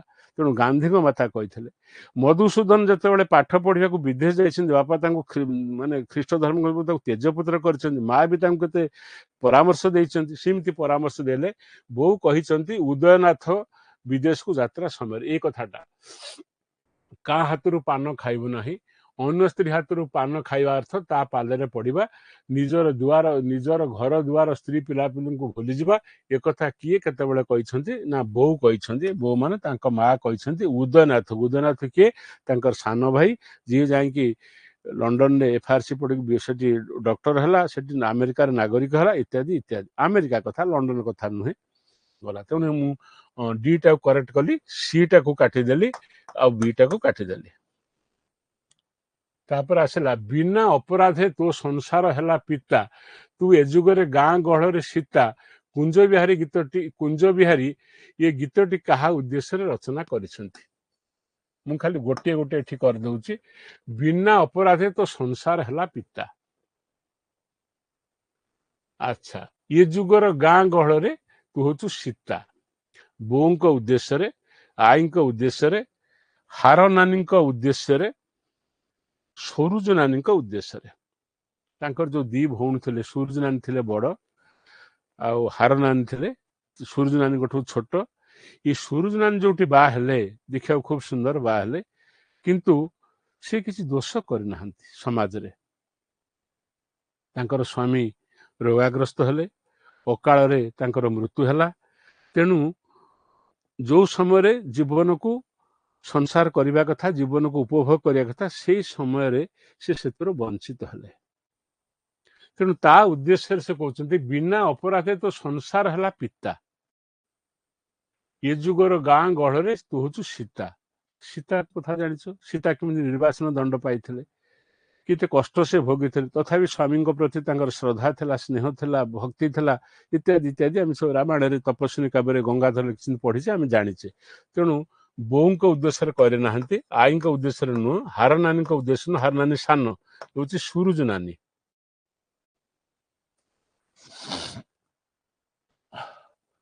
ହାର ନାନୀ କେଉଁ ରୋଗରେ ପ୍ରାଣ ହରାଇଲେ?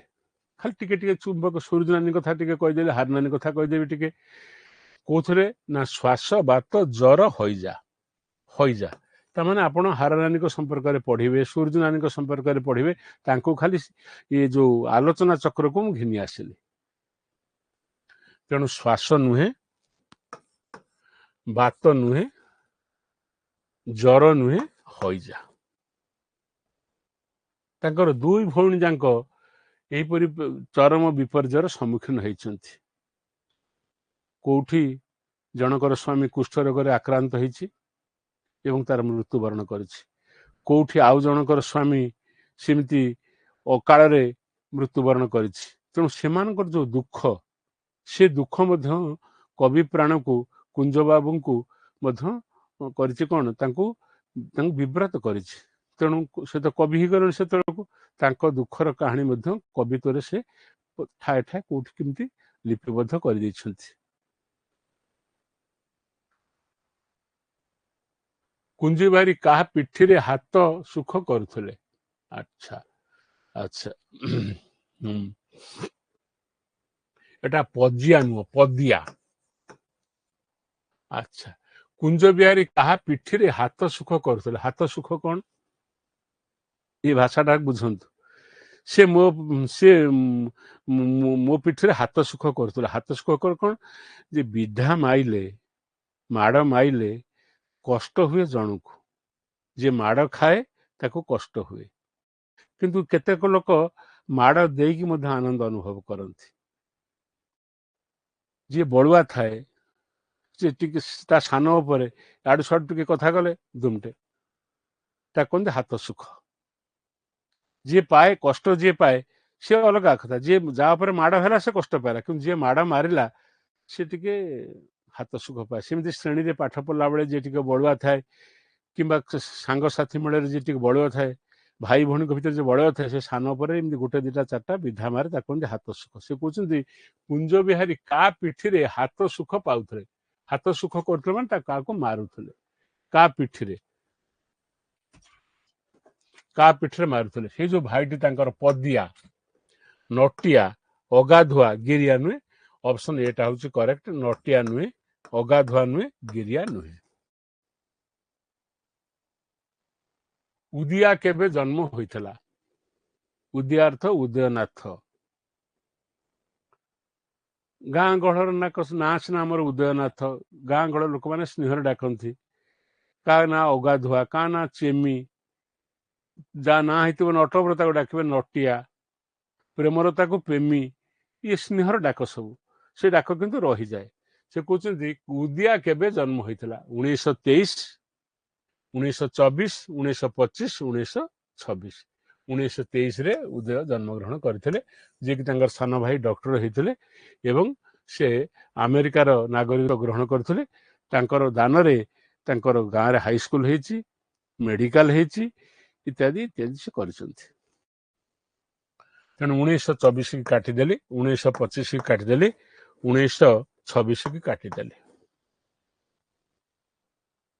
ନନାଙ୍କ ଅର୍ଥବନ୍ଦୀ ଗୀତ ଉପରେ କାହାର ପ୍ରଭାବ ପଡିଥିଲା?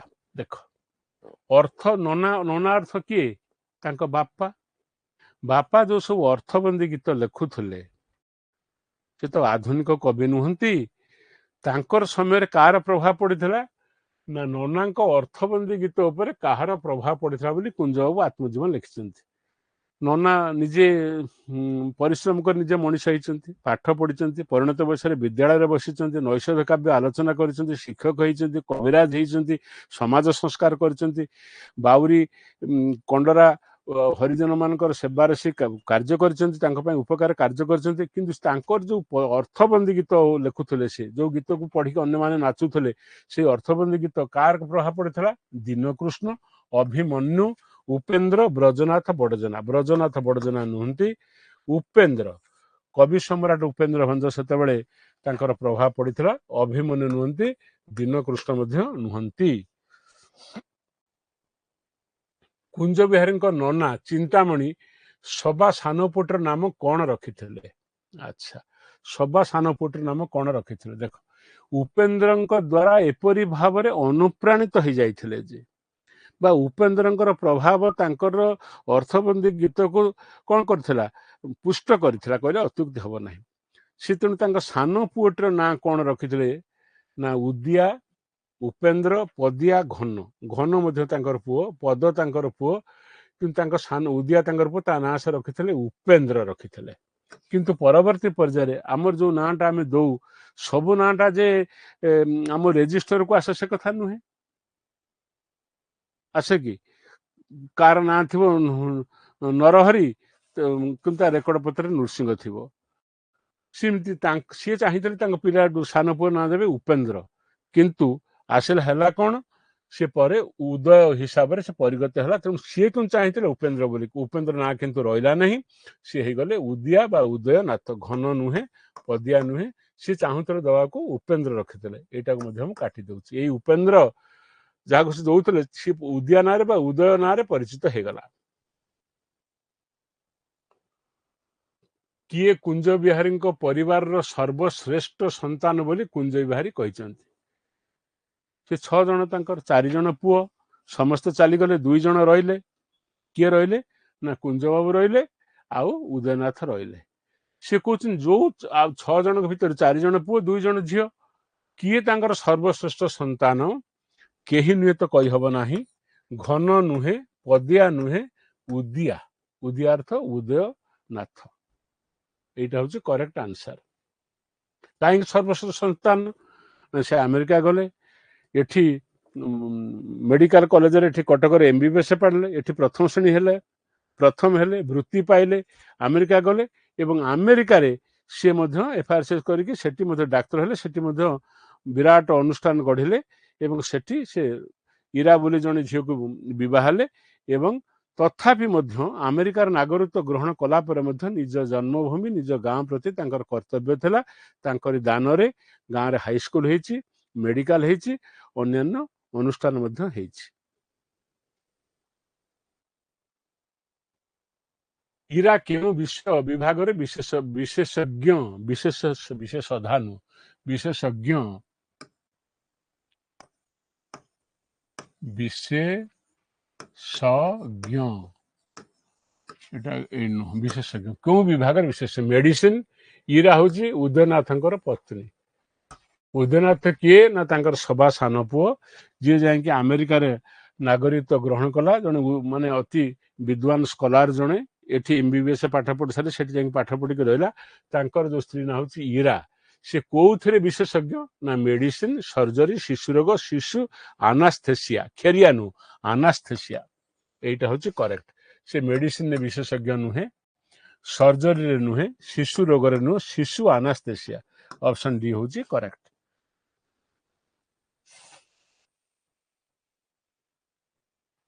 कहार गेल बसरिया भाषा रे कुंज बिहारी थिले धूली धूसरिया कला हाथी अच्छा देख कहार गेल बसरिया भाषा रे कुंज बाबू को तुम देखि नथिबो मु कुंज बाबू को देखिछि विराट चेहरा सुंदर चिर हाथी भेड़ा तांकर देह चेहरा कला रंगर टिके टिके साबना गोरा मुह टिके गोरा कला रंगर भल खाती ମୁଁ ଦେଖିଛି ତାଙ୍କ ସାଙ୍ଗରେ ମିଶିଛି। ମୁଁ PhD କଲାବେଳେ ତାଙ୍କ ପାଖକୁ ଯାଇଛି, ତାଙ୍କର ସାହାଯ୍ୟ କଥା ମାଗିଛି। ଗୋଟେ ମୈନାକ ସାହିତ୍ୟ ସଂସଦ ବୋଲି ଅନୁଷ୍ଠାନ ଥିଲା, ଆମେ ତାଙ୍କୁ ବାରମ୍ବାର ମୁଖ୍ୟ ଅତିଥି ରୂପେ ଡାକିଛୁ। ତାଙ୍କ ସହିତ ମୋର ସମ୍ପର୍କ ଥିଲା।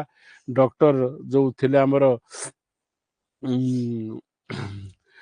ବେଣୁଧର ବାବୁ ଥିଲେ, ବେଣୁଧର କେନ୍ଦ୍ରାପଡ଼ା କଲେଜର ପ୍ରିନ୍ସିପାଲ, ସିଏ ମୋତେ ତାଙ୍କ ପାଖକୁ ଗୋଟେ ଚିଠି ଦେଇଥିଲେ ପାଠ ସର୍ଚ୍ଚ କରିବି। ମୁଁ କୁଞ୍ଜ ବାବୁଙ୍କୁ ଦେଖିଛି, କିନ୍ତୁ କୁଞ୍ଜ ବାବୁଙ୍କର ଯୋଉ ବିଶାଳ ଚେହେରା, ତାଙ୍କୁ କିଏ କଥା କହୁଥିଲା, କାହାର ଗେଲବସରିଆ ଭାଷାରେ କୁଞ୍ଜ ବିହାର ଥିଲେ ଧୂଳି ଧୂସୁରିଆ କଳା ହାତୀ। କଳା ହାତୀ ଅର୍ଥ ବୁଝିପାରୁଛ, ତାଙ୍କ ବର୍ଣ୍ଣ ଥିଲା କଳା, କିନ୍ତୁ ହାତୀ ଭଳିଆ ଥିଲା ତାଙ୍କର ଚେହେରା। ଏଇଟା ନିଶ୍ଚୟ ମା କହିଥିବ। କିଏ କହିଥିବ? ଚିନ୍ତାମଣି ଦାସ। ବାପା ନା, ଦେଠେଇ ନା, ପଦିଆ ଭାଇ ନା, ବୋଉ କହିଲା ମୋ କୁଞ୍ଜ ହଉଛି କଣ? ଧୂଳି ଧୂସୁରିଆ କଳା ହାତୀ।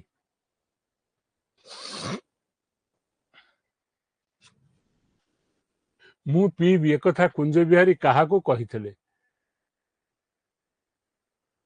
ହଁ, ମୁଁ ମୂତ ପିଇବି, ଏଟା ମୂତ ପିଇବି ମୁଁ ଏକଥା କୁଞ୍ଜ ବିହାରୀ କାହାକୁ କହିଥିଲେ? ବିଶ୍ୱମ୍ବର ମାଷ୍ଟ୍ରେ ଆଉ ହରି ମାଷ୍ଟ୍ରେ, ପିତାଙ୍କୁ ମାତାଙ୍କୁ। ମୁଁ ପିଇବି, ପିଇବି ମାନେ ମୂତ, ମୁଁ ମୂତ ପିଇବି, ମୂତ୍ର ବା ମୂତକ।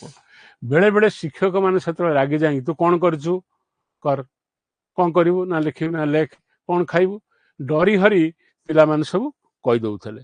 ତେଣୁ ଏ ଯୋଉ ବିଶ୍ୱମ୍ବର ମାଷ୍ଟ୍ରେ, ଇଏ ତାଙ୍କ ପାଖରେ କୁଞ୍ଜ ବାବୁ ପଢୁଥିଲେ। ସେ ଦିନେ କହିଲେ ତୁ ପିଇବୁ, ମୂତ ପିଇବୁ ନା? ହଁ ଆଜ୍ଞା ପିଇବି, ଡରିକି କହୁଥିଲେ। ତେଣୁ ଉତ୍ତର ହଉଛି ବିଶ୍ୱମ୍ବର ମାଷ୍ଟ୍ରେ, ହରି ମାଷ୍ଟ୍ର ନୁହନ୍ତି, ପିତାଙ୍କୁ ନୁହନ୍ତି, ମାତାଙ୍କୁ ନୁହେଁ। କାହାକୁ ମାରି ଗୋବରରେ ସଢାଇଲେ ତା ମୁଣ୍ଡରୁ କଉଡି ବାହାରୁଥିଲା। ଦେଖ, ଇଏ ସବୁ ସେତେବେଳେ କେତେକ ଅନ୍ଧବିଶ୍ୱାସ ଥିଲା। କେତେବେଳେ ସବୁ ଅନ୍ଧବିଶ୍ୱାସ ଥିଲା। ସେ ଅନ୍ଧବିଶ୍ୱାସ ଗୋଟେ ହେଲା କଣ, ଆମେ ଯେମିତି ଏଖା କହୁଛୁ ଗାଡିରେ ଯାଉଛି, ଗାଡିରେ ଆମେ ଯାଉଛୁ, ଗୋଟେ ବିଲେଇ ସେ ଗାଡି ଆଗରେ ଗଲା, ଆମେ କଣ କରୁଛୁ? ଗାଡିକି ପଛକୁ ଫେରୁଛୁ। କାହିଁକି ନା ବିଲେଇ ହଉଛି ଅମଙ୍ଗଳର ପ୍ରତୀକ ବୋଲି ଭାବୁଛୁ। ହୁଏତ ବିଲେଇକି ସେ କଥା ଜଣା ନାହିଁ। ସେମିତି ଗୋଟେ ବିଶ୍ୱାସ ଥିଲା, କାହାକୁ ମାରି ଗୋବରରେ ସଢାଇ ଦେଲେ ତା ମୁଣ୍ଡରୁ କଉଡି ବାହାରୁଥିଲା। ମହୁମାଛି, କୁଆ, ବୁଢିଆଣୀ, ପାଚିଲା ଏଣ୍ଡୁଅ। ଯୋଉ ଏଣ୍ଡୁଅଟା ଟିକେ ପାଚିଲା ଏଣ୍ଡୁଅ ମାନେ କଣ, ବୟସ୍କ ହଳଦିଆ ପଡି ଯାଇଥିଲା ଯେ ଏଣ୍ଡୁଅ, ତାକୁ ମାରିକି ଯଦି ସଢେଇକି ଆମେ ଗୋବରରେ ପକଉଥିଲୁ ତା ଦେହରୁ କଉଡି ବାହାରିଥିଲା ଗୋଟେ ବିଶ୍ୱାସ ଥିଲା। ଏଇ ସବୁ କାମ ତାଙ୍କ ପିଲା ବେଳର କଥା କୁଞ୍ଜ ବାବୁ ତାକୁ ସ୍ମରଣ ରଖିଛନ୍ତି। Option D. ସରସ୍ୱତୀ ପୂଜା ବା ଶ୍ରୀପଞ୍ଚମୀ ଦିନ, ଶ୍ରୀପଞ୍ଚମୀ ପରେ ମାଗଣ ସମୟରେ ଛାତ୍ରଛାତ୍ରୀ ମାନେ କେଉଁ ବନ୍ଦନା ଗାନ କରୁଥିଲେ? ଆପଣମାନେ ଆଜି ସେ କଥା ବିଶ୍ୱାସ କରିପାରିବେନି, ଆମେ ସବୁ ସେ କାମ କରୁଥିଲୁ। କଣ? ସରସ୍ୱତୀ ପୂଜା ସରିଗଲା ପରେ କୋଉଠି କୋଉଠି ସରସ୍ୱତୀ ମୂର୍ତ୍ତିକୁ ଧରି କିମ୍ବା ସରସ୍ୱତୀଙ୍କ ଫଟୋକୁ ଧରି ଆମେ ଗ୍ରାମର ଯୋଉ ସବୁ ବିଶିଷ୍ଟ ଲୋକମାନଙ୍କ ଘର ଅଛି, ତାଙ୍କ ଘରକୁ ଆମେ ଯାଉଥିଲୁ ଗୀତ ବୋଲି ବୋଲିକି। ଏବଂ ତାକୁ କୁହନ୍ତି ମାଗଣ। ମାଗଣ ଅର୍ଥ ମାଗିବା। କଣ ମାଗୁଥିଲୁ ନା, ଯୋଉ ଗୁରୁ ଆମର ଥିଲେ ତାଙ୍କ ପାଇଁ ଲୁଗା ପଟା, ପଇସା, ଚାଉଳ ପତ୍ର ସବୁ ଦିଆ ହଉଥିଲା। ବଡ ବଡ ଘର, ଧନୀ ଲୋକଙ୍କ ଘରକୁ ପୂଜା ଦିନ ସରସ୍ୱତୀ ଯାଉଥିଲେ। କିଏ ନଉଥିଲା ନା, ଗୁରୁ ଏବଂ ଗୁରୁଙ୍କ ସାଙ୍ଗରେ ଥିବା ତାଙ୍କର ଛାତ୍ର ମାନେ। ତାକୁ କୁହାଯାଉଥିଲା ମାଗଣ। ପ୍ରାୟ 15 ଦିନ 20 ଦିନ ଧରି ସରସ୍ୱତୀ ପୂଜା ପରେ, ଆଜି ଅବଶ୍ୟ ସରସ୍ୱତୀ ସେମିତି 15 ଦିନ 20 ଦିନ କଣ ମାସେ ପର୍ଯ୍ୟନ୍ତ ପଢୁଛନ୍ତି। ପୂଜା ସରିଗଲା ପରେ ତାଙ୍କର ବିସର୍ଜନ ହଉନି। ଯେପର୍ଯ୍ୟନ୍ତ କ୍ଲବର ପିଲାମାନେ ଏକାଠି ହେଇନାହାନ୍ତି, ନିର୍ଦ୍ଦିଷ୍ଟ ଦିନ ହେଇନାହିଁ, କିମ୍ବା ଯୋଜନା ହେଇନାହିଁ, କିମ୍ବା ଭୋଜି ଭାତର କିଛି ବ୍ୟବସ୍ଥା ହେଇନି, ସରସ୍ୱତୀ ବିସର୍ଜନ ହେଇସାରିଲା ପରେ 15 ଦିନ, କୋଉଠି 8 ଦିନ, କୋଉଠି 10 ଦିନ ସେ ମଧ୍ୟ ପଡି ରହୁଛନ୍ତି। କିନ୍ତୁ ସେତେବେଳେ କଣ ଥିଲା ନା, ସରସ୍ୱତୀଙ୍କ ପୂଜା ସରିଲା ପରେ, ସରସ୍ୱତୀ ବିସର୍ଜନ ହେଇଗଲା ପରେ ସରସ୍ୱତୀଙ୍କର ଫଟୋ କିମ୍ବା ସରସ୍ୱତୀଙ୍କୁ ଧରି ସେ ଶିକ୍ଷକଙ୍କର ପ୍ରତ୍ୟକ୍ଷ ତତ୍ତ୍ୱାବଧାନରେ କିଛି ପିଲା ଯାଉଥିଲେ, ଗ୍ରାମର ବିଶିଷ୍ଟ ଲୋକମାନଙ୍କ ଘରେ ପହଞ୍ଚୁଥିଲେ, ସେଠିକୁ ସେମାନେ ଗୋଟେ ଗୀତ ବୋଲୁଥିଲେ। କୁଞ୍ଜ ବାବୁ କହିଛନ୍ତି ସରସ୍ୱତୀଙ୍କ ପୂଜା ତ ନେଇକି ଆମେ ଗୀତ ବୋଲିବା, ସରସ୍ୱତୀଙ୍କ ଗୀତ ନ ବୋଲିବା, କିନ୍ତୁ ସେଠି ସରସ୍ୱତୀଙ୍କର ଗୀତ ବୋଲା ହଉନଥିଲା। ବନ୍ଦଇ କଣ ସେଟା ବୋଲା ହଉଥିଲା? ଲକ୍ଷ୍ମୀଙ୍କ ବନ୍ଦନା, ଶିବଙ୍କ ବନ୍ଦନା, ସରସ୍ୱତୀଙ୍କ ବନ୍ଦନା, ବିଷ୍ଣୁ। ଏଠି ସରସ୍ୱତୀ ପୂଜା ଯୋଉ ମାଗଣ ହଉଥିଲା, ସେଥିରେ ଲକ୍ଷ୍ମୀଙ୍କ ବନ୍ଦନା ଚଳୁନଥିଲା, ଶିବଙ୍କ ବନ୍ଦନା ବୋଲା ହଉନଥିଲା, ସରସ୍ୱତୀଙ୍କ ବନ୍ଦନା ନୁହେଁ, ବିଷ୍ଣୁଙ୍କ ବନ୍ଦନା। ସେ ପ୍ରଶ୍ନ ପଚାରିଛନ୍ତି ତାଙ୍କ ଆତ୍ମକାହାଣୀରେ ଯେ ସରସ୍ୱତୀଙ୍କର ମାଗଣ ବା ସରସ୍ୱତୀଙ୍କୁ ଘେନି ଅନ୍ୟ ଘରକୁ ଗଲାବେଳେ ସରସ୍ୱତୀଙ୍କର ବନ୍ଦନା ଗାନ କରା ନ ଯାଇ ବିଷ୍ଣୁଙ୍କ ବନ୍ଦନା ବନ୍ଦଇ ହରି ବୋଲି କାହିଁକି ଗାନ କରାଯାଉଥିଲା। କିନ୍ତୁ ଗୋଟେ ପ୍ରଥା ଥିଲା, ସରସ୍ୱତୀ ପୂଜା ସରିଲା ପରେ ସେ ଗ୍ରାମର ସରସ୍ୱତୀ ପୂଜା ସରିଲା ପରେ ସେ ଶିକ୍ଷକ ମାନେ ବା ଜଣେ ଶିକ୍ଷକ କିଛି ପିଲାଙ୍କୁ ଧରି ଗ୍ରାମର ବଡ଼ ବଡ଼ ଲୋକଙ୍କ ଘରକୁ ଯାଉଥିଲେ, ସରସ୍ୱତୀ ମୂର୍ତ୍ତିଙ୍କୁ ରଖୁଥିଲେ ବା ଫଟୋ ରଖୁଥିଲେ, ବନ୍ଦଇ ହରି ଗାନ କରୁଥିଲେ ଏବଂ ସେଠି କିଛି ଧନପତ୍ର ଯାହା ଆଣୁଥିଲେ ତା ଗୁରୁ ଗ୍ରହଣ କରୁଥିଲେ।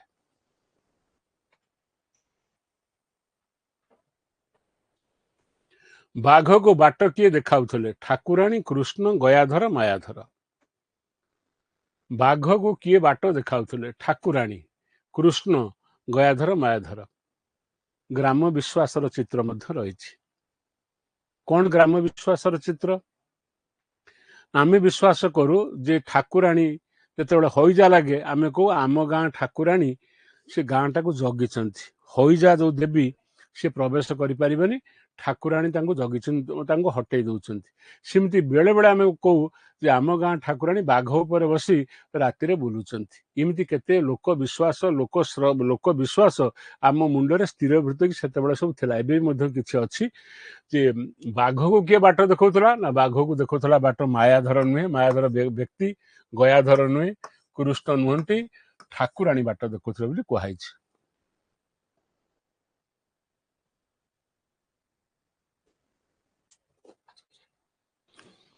କୁଞ୍ଜ ବିହାରୀଙ୍କ ଗ୍ରାମ ନାମ କ'ଣ? ଏଇଟା ଆସିଲା ରେଞ୍ଚ, ସରସ୍ୱତୀ ପୁରାଗ, ସରସ୍ୱତୀପୁର, ପୁରାଗ ନୁହଁ, ଲକ୍ଷ୍ମୀପୁର, ଶ୍ରୀରାମପୁର। ରେଞ୍ଚ ଶାସନ ହଉଛି ତାଙ୍କର ଜନ୍ମ। ରେଞ୍ଚ।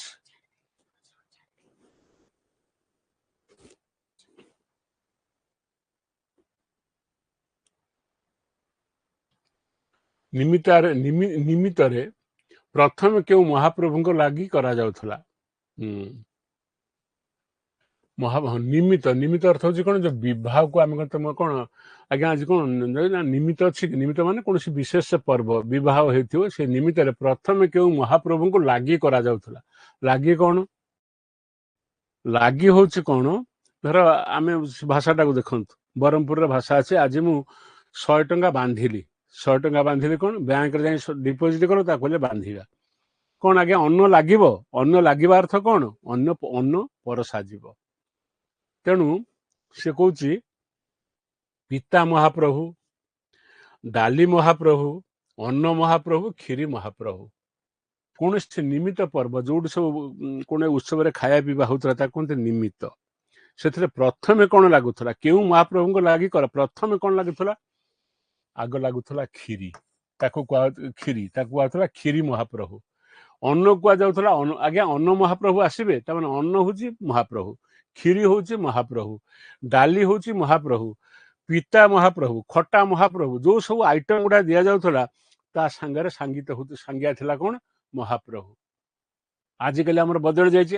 ଆଜିକାଲି ଆମେ ଅନ୍ନ ଦିଆଯାଉଛି, ଡାଲି ଦିଆଯାଉଛି, ତରକାରୀ ଦିଆଯାଉଛି, ସବା ଶେଷରେ କ୍ଷୀରି ମିଠା ଦିଆଯାଉଛି। କିନ୍ତୁ ସେ ସମୟରେ କ'ଣ ହଉଥିଲା? ଆଗ ଲାଗୁଥିଲା କ୍ଷୀରି ମହାପ୍ରଭୁ, କ୍ଷୀରି ଆଗ ଲାଗିଯିଗଲା। ତାପରେ ଲାଗୁଥିଲା ଅନ୍ନ ମହାପ୍ରଭୁ, ତାପରେ ଡାଲି ମହାପ୍ରଭୁ, ତାପରେ ପିତା ମହାପ୍ରଭୁ। ତା ମାନେ ଖାଦ୍ୟ ସାମଗ୍ରୀ ସେ ଖାଲି ଭରଣ ପୋଷ ମାନେ ଭୋକ ମେଣ୍ଟା ପାଇଁ ନୁହଁ, ସିଏ ମଧ୍ୟ ମହାପ୍ରଭୁ। ସେ ଅନ୍ନ ମଧ୍ୟ ବ୍ରହ୍ମ, ଡାଲି ବ୍ରହ୍ମ, ଅନ୍ନ ବ୍ରହ୍ମ, କ୍ଷୀରି ବ୍ରହ୍ମ, ପିତା ବ୍ରହ୍ମ, ଆମ୍ବିଳ ବ୍ରହ୍ମ। କେତେ ଉଚ୍ଚକୋଟୀର ଚିନ୍ତାଧାରା। ଉଦର ପୂରଣ କରିବା ପାଇଁ ଆମେ ଖାଉଛେ, ଯାହାକୁ ଖାଉଛେ ସିଏ ମଧ୍ୟ ବ୍ରହ୍ମ, ଅନ୍ନ ବ୍ରହ୍ମ ସିଏ। ତେଣୁ ନିମିତ୍ତ ମାନଙ୍କରେ, ନିମିତ୍ତ ଅର୍ଥ ଉତ୍ସବ ମାନଙ୍କରେ, ନିମିତ୍ତାର ଅର୍ଥ ନୁହଁ ନିମିତ୍ତରେ ପ୍ରଥମେ କେଉଁ ମହାପ୍ରଭୁଙ୍କ ଲାଗି କରାଯାଉଥିଲା? ନା କ୍ଷୀରି ମହାପ୍ରଭୁ। କରେକ୍ଟ। ମୁଁ ବି କୁ କାଟିଦେଲି, ସି କୁ କାଟିଦେଲି, ଡି କୁ କାଟିଦେଲି। କ୍ଷୀରି ମହାପ୍ରଭୁ। ସେ ସମୟର ଚିନ୍ତାଧାରା, ପ୍ରଥମେ କ୍ଷୀରି ଲାଗୁଥିଲା ଏବଂ ଖାଦ୍ୟ ପଦାର୍ଥକୁ ସବୁ କୁହାଯାଉଥିଲା ମହାପ୍ରଭୁ। ଆଇଟମ ସବୁ ଯାହା ଆସୁଛି, କ୍ଷୀରି ସେ ମହାପ୍ରଭୁ, ଅନ୍ନ ଭାତ ଆସିଲା ସେ ଅନ୍ନ ମହାପ୍ରଭୁ, ଡାଲି ମହାପ୍ରଭୁ, ଖଟା ମହାପ୍ରଭୁ, ପିତା ଜିନିଷ କିଛି ଆସିଛି, କଲରା ଆସିଛି, ସେ ପିତା ମହାପ୍ରଭୁ। ପ୍ରତ୍ୟେକ ଆଇଟମ ହଉଛି ମହାପ୍ରଭୁ ବା ବ୍ରହ୍ମ ରୂପେ ବିଚାର କରାଯାଉଥିଲା।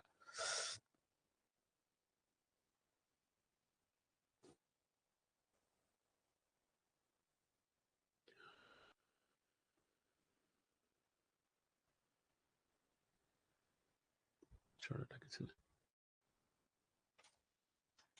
ଗ୍ରାମର ମୋଟ ଚାଷ ଜମି କେତେ ଜମି? ହଉ, ଯୋଉ ରେଞ୍ଚ ଶାସନରେ ସେ ଜନ୍ମଗ୍ରହଣ କରିଥିଲେ ତାର ଚାଷ ଜମି କେତେ acre? 100 acre, 50 acre, 300 acre, 200 acre. Option D ହଉଛି କରେକ୍ଟ। ସି କୁ କାଟିଲି, ବି କୁ କାଟିଲି, ଏ କୁ କାଟିଦେଲି।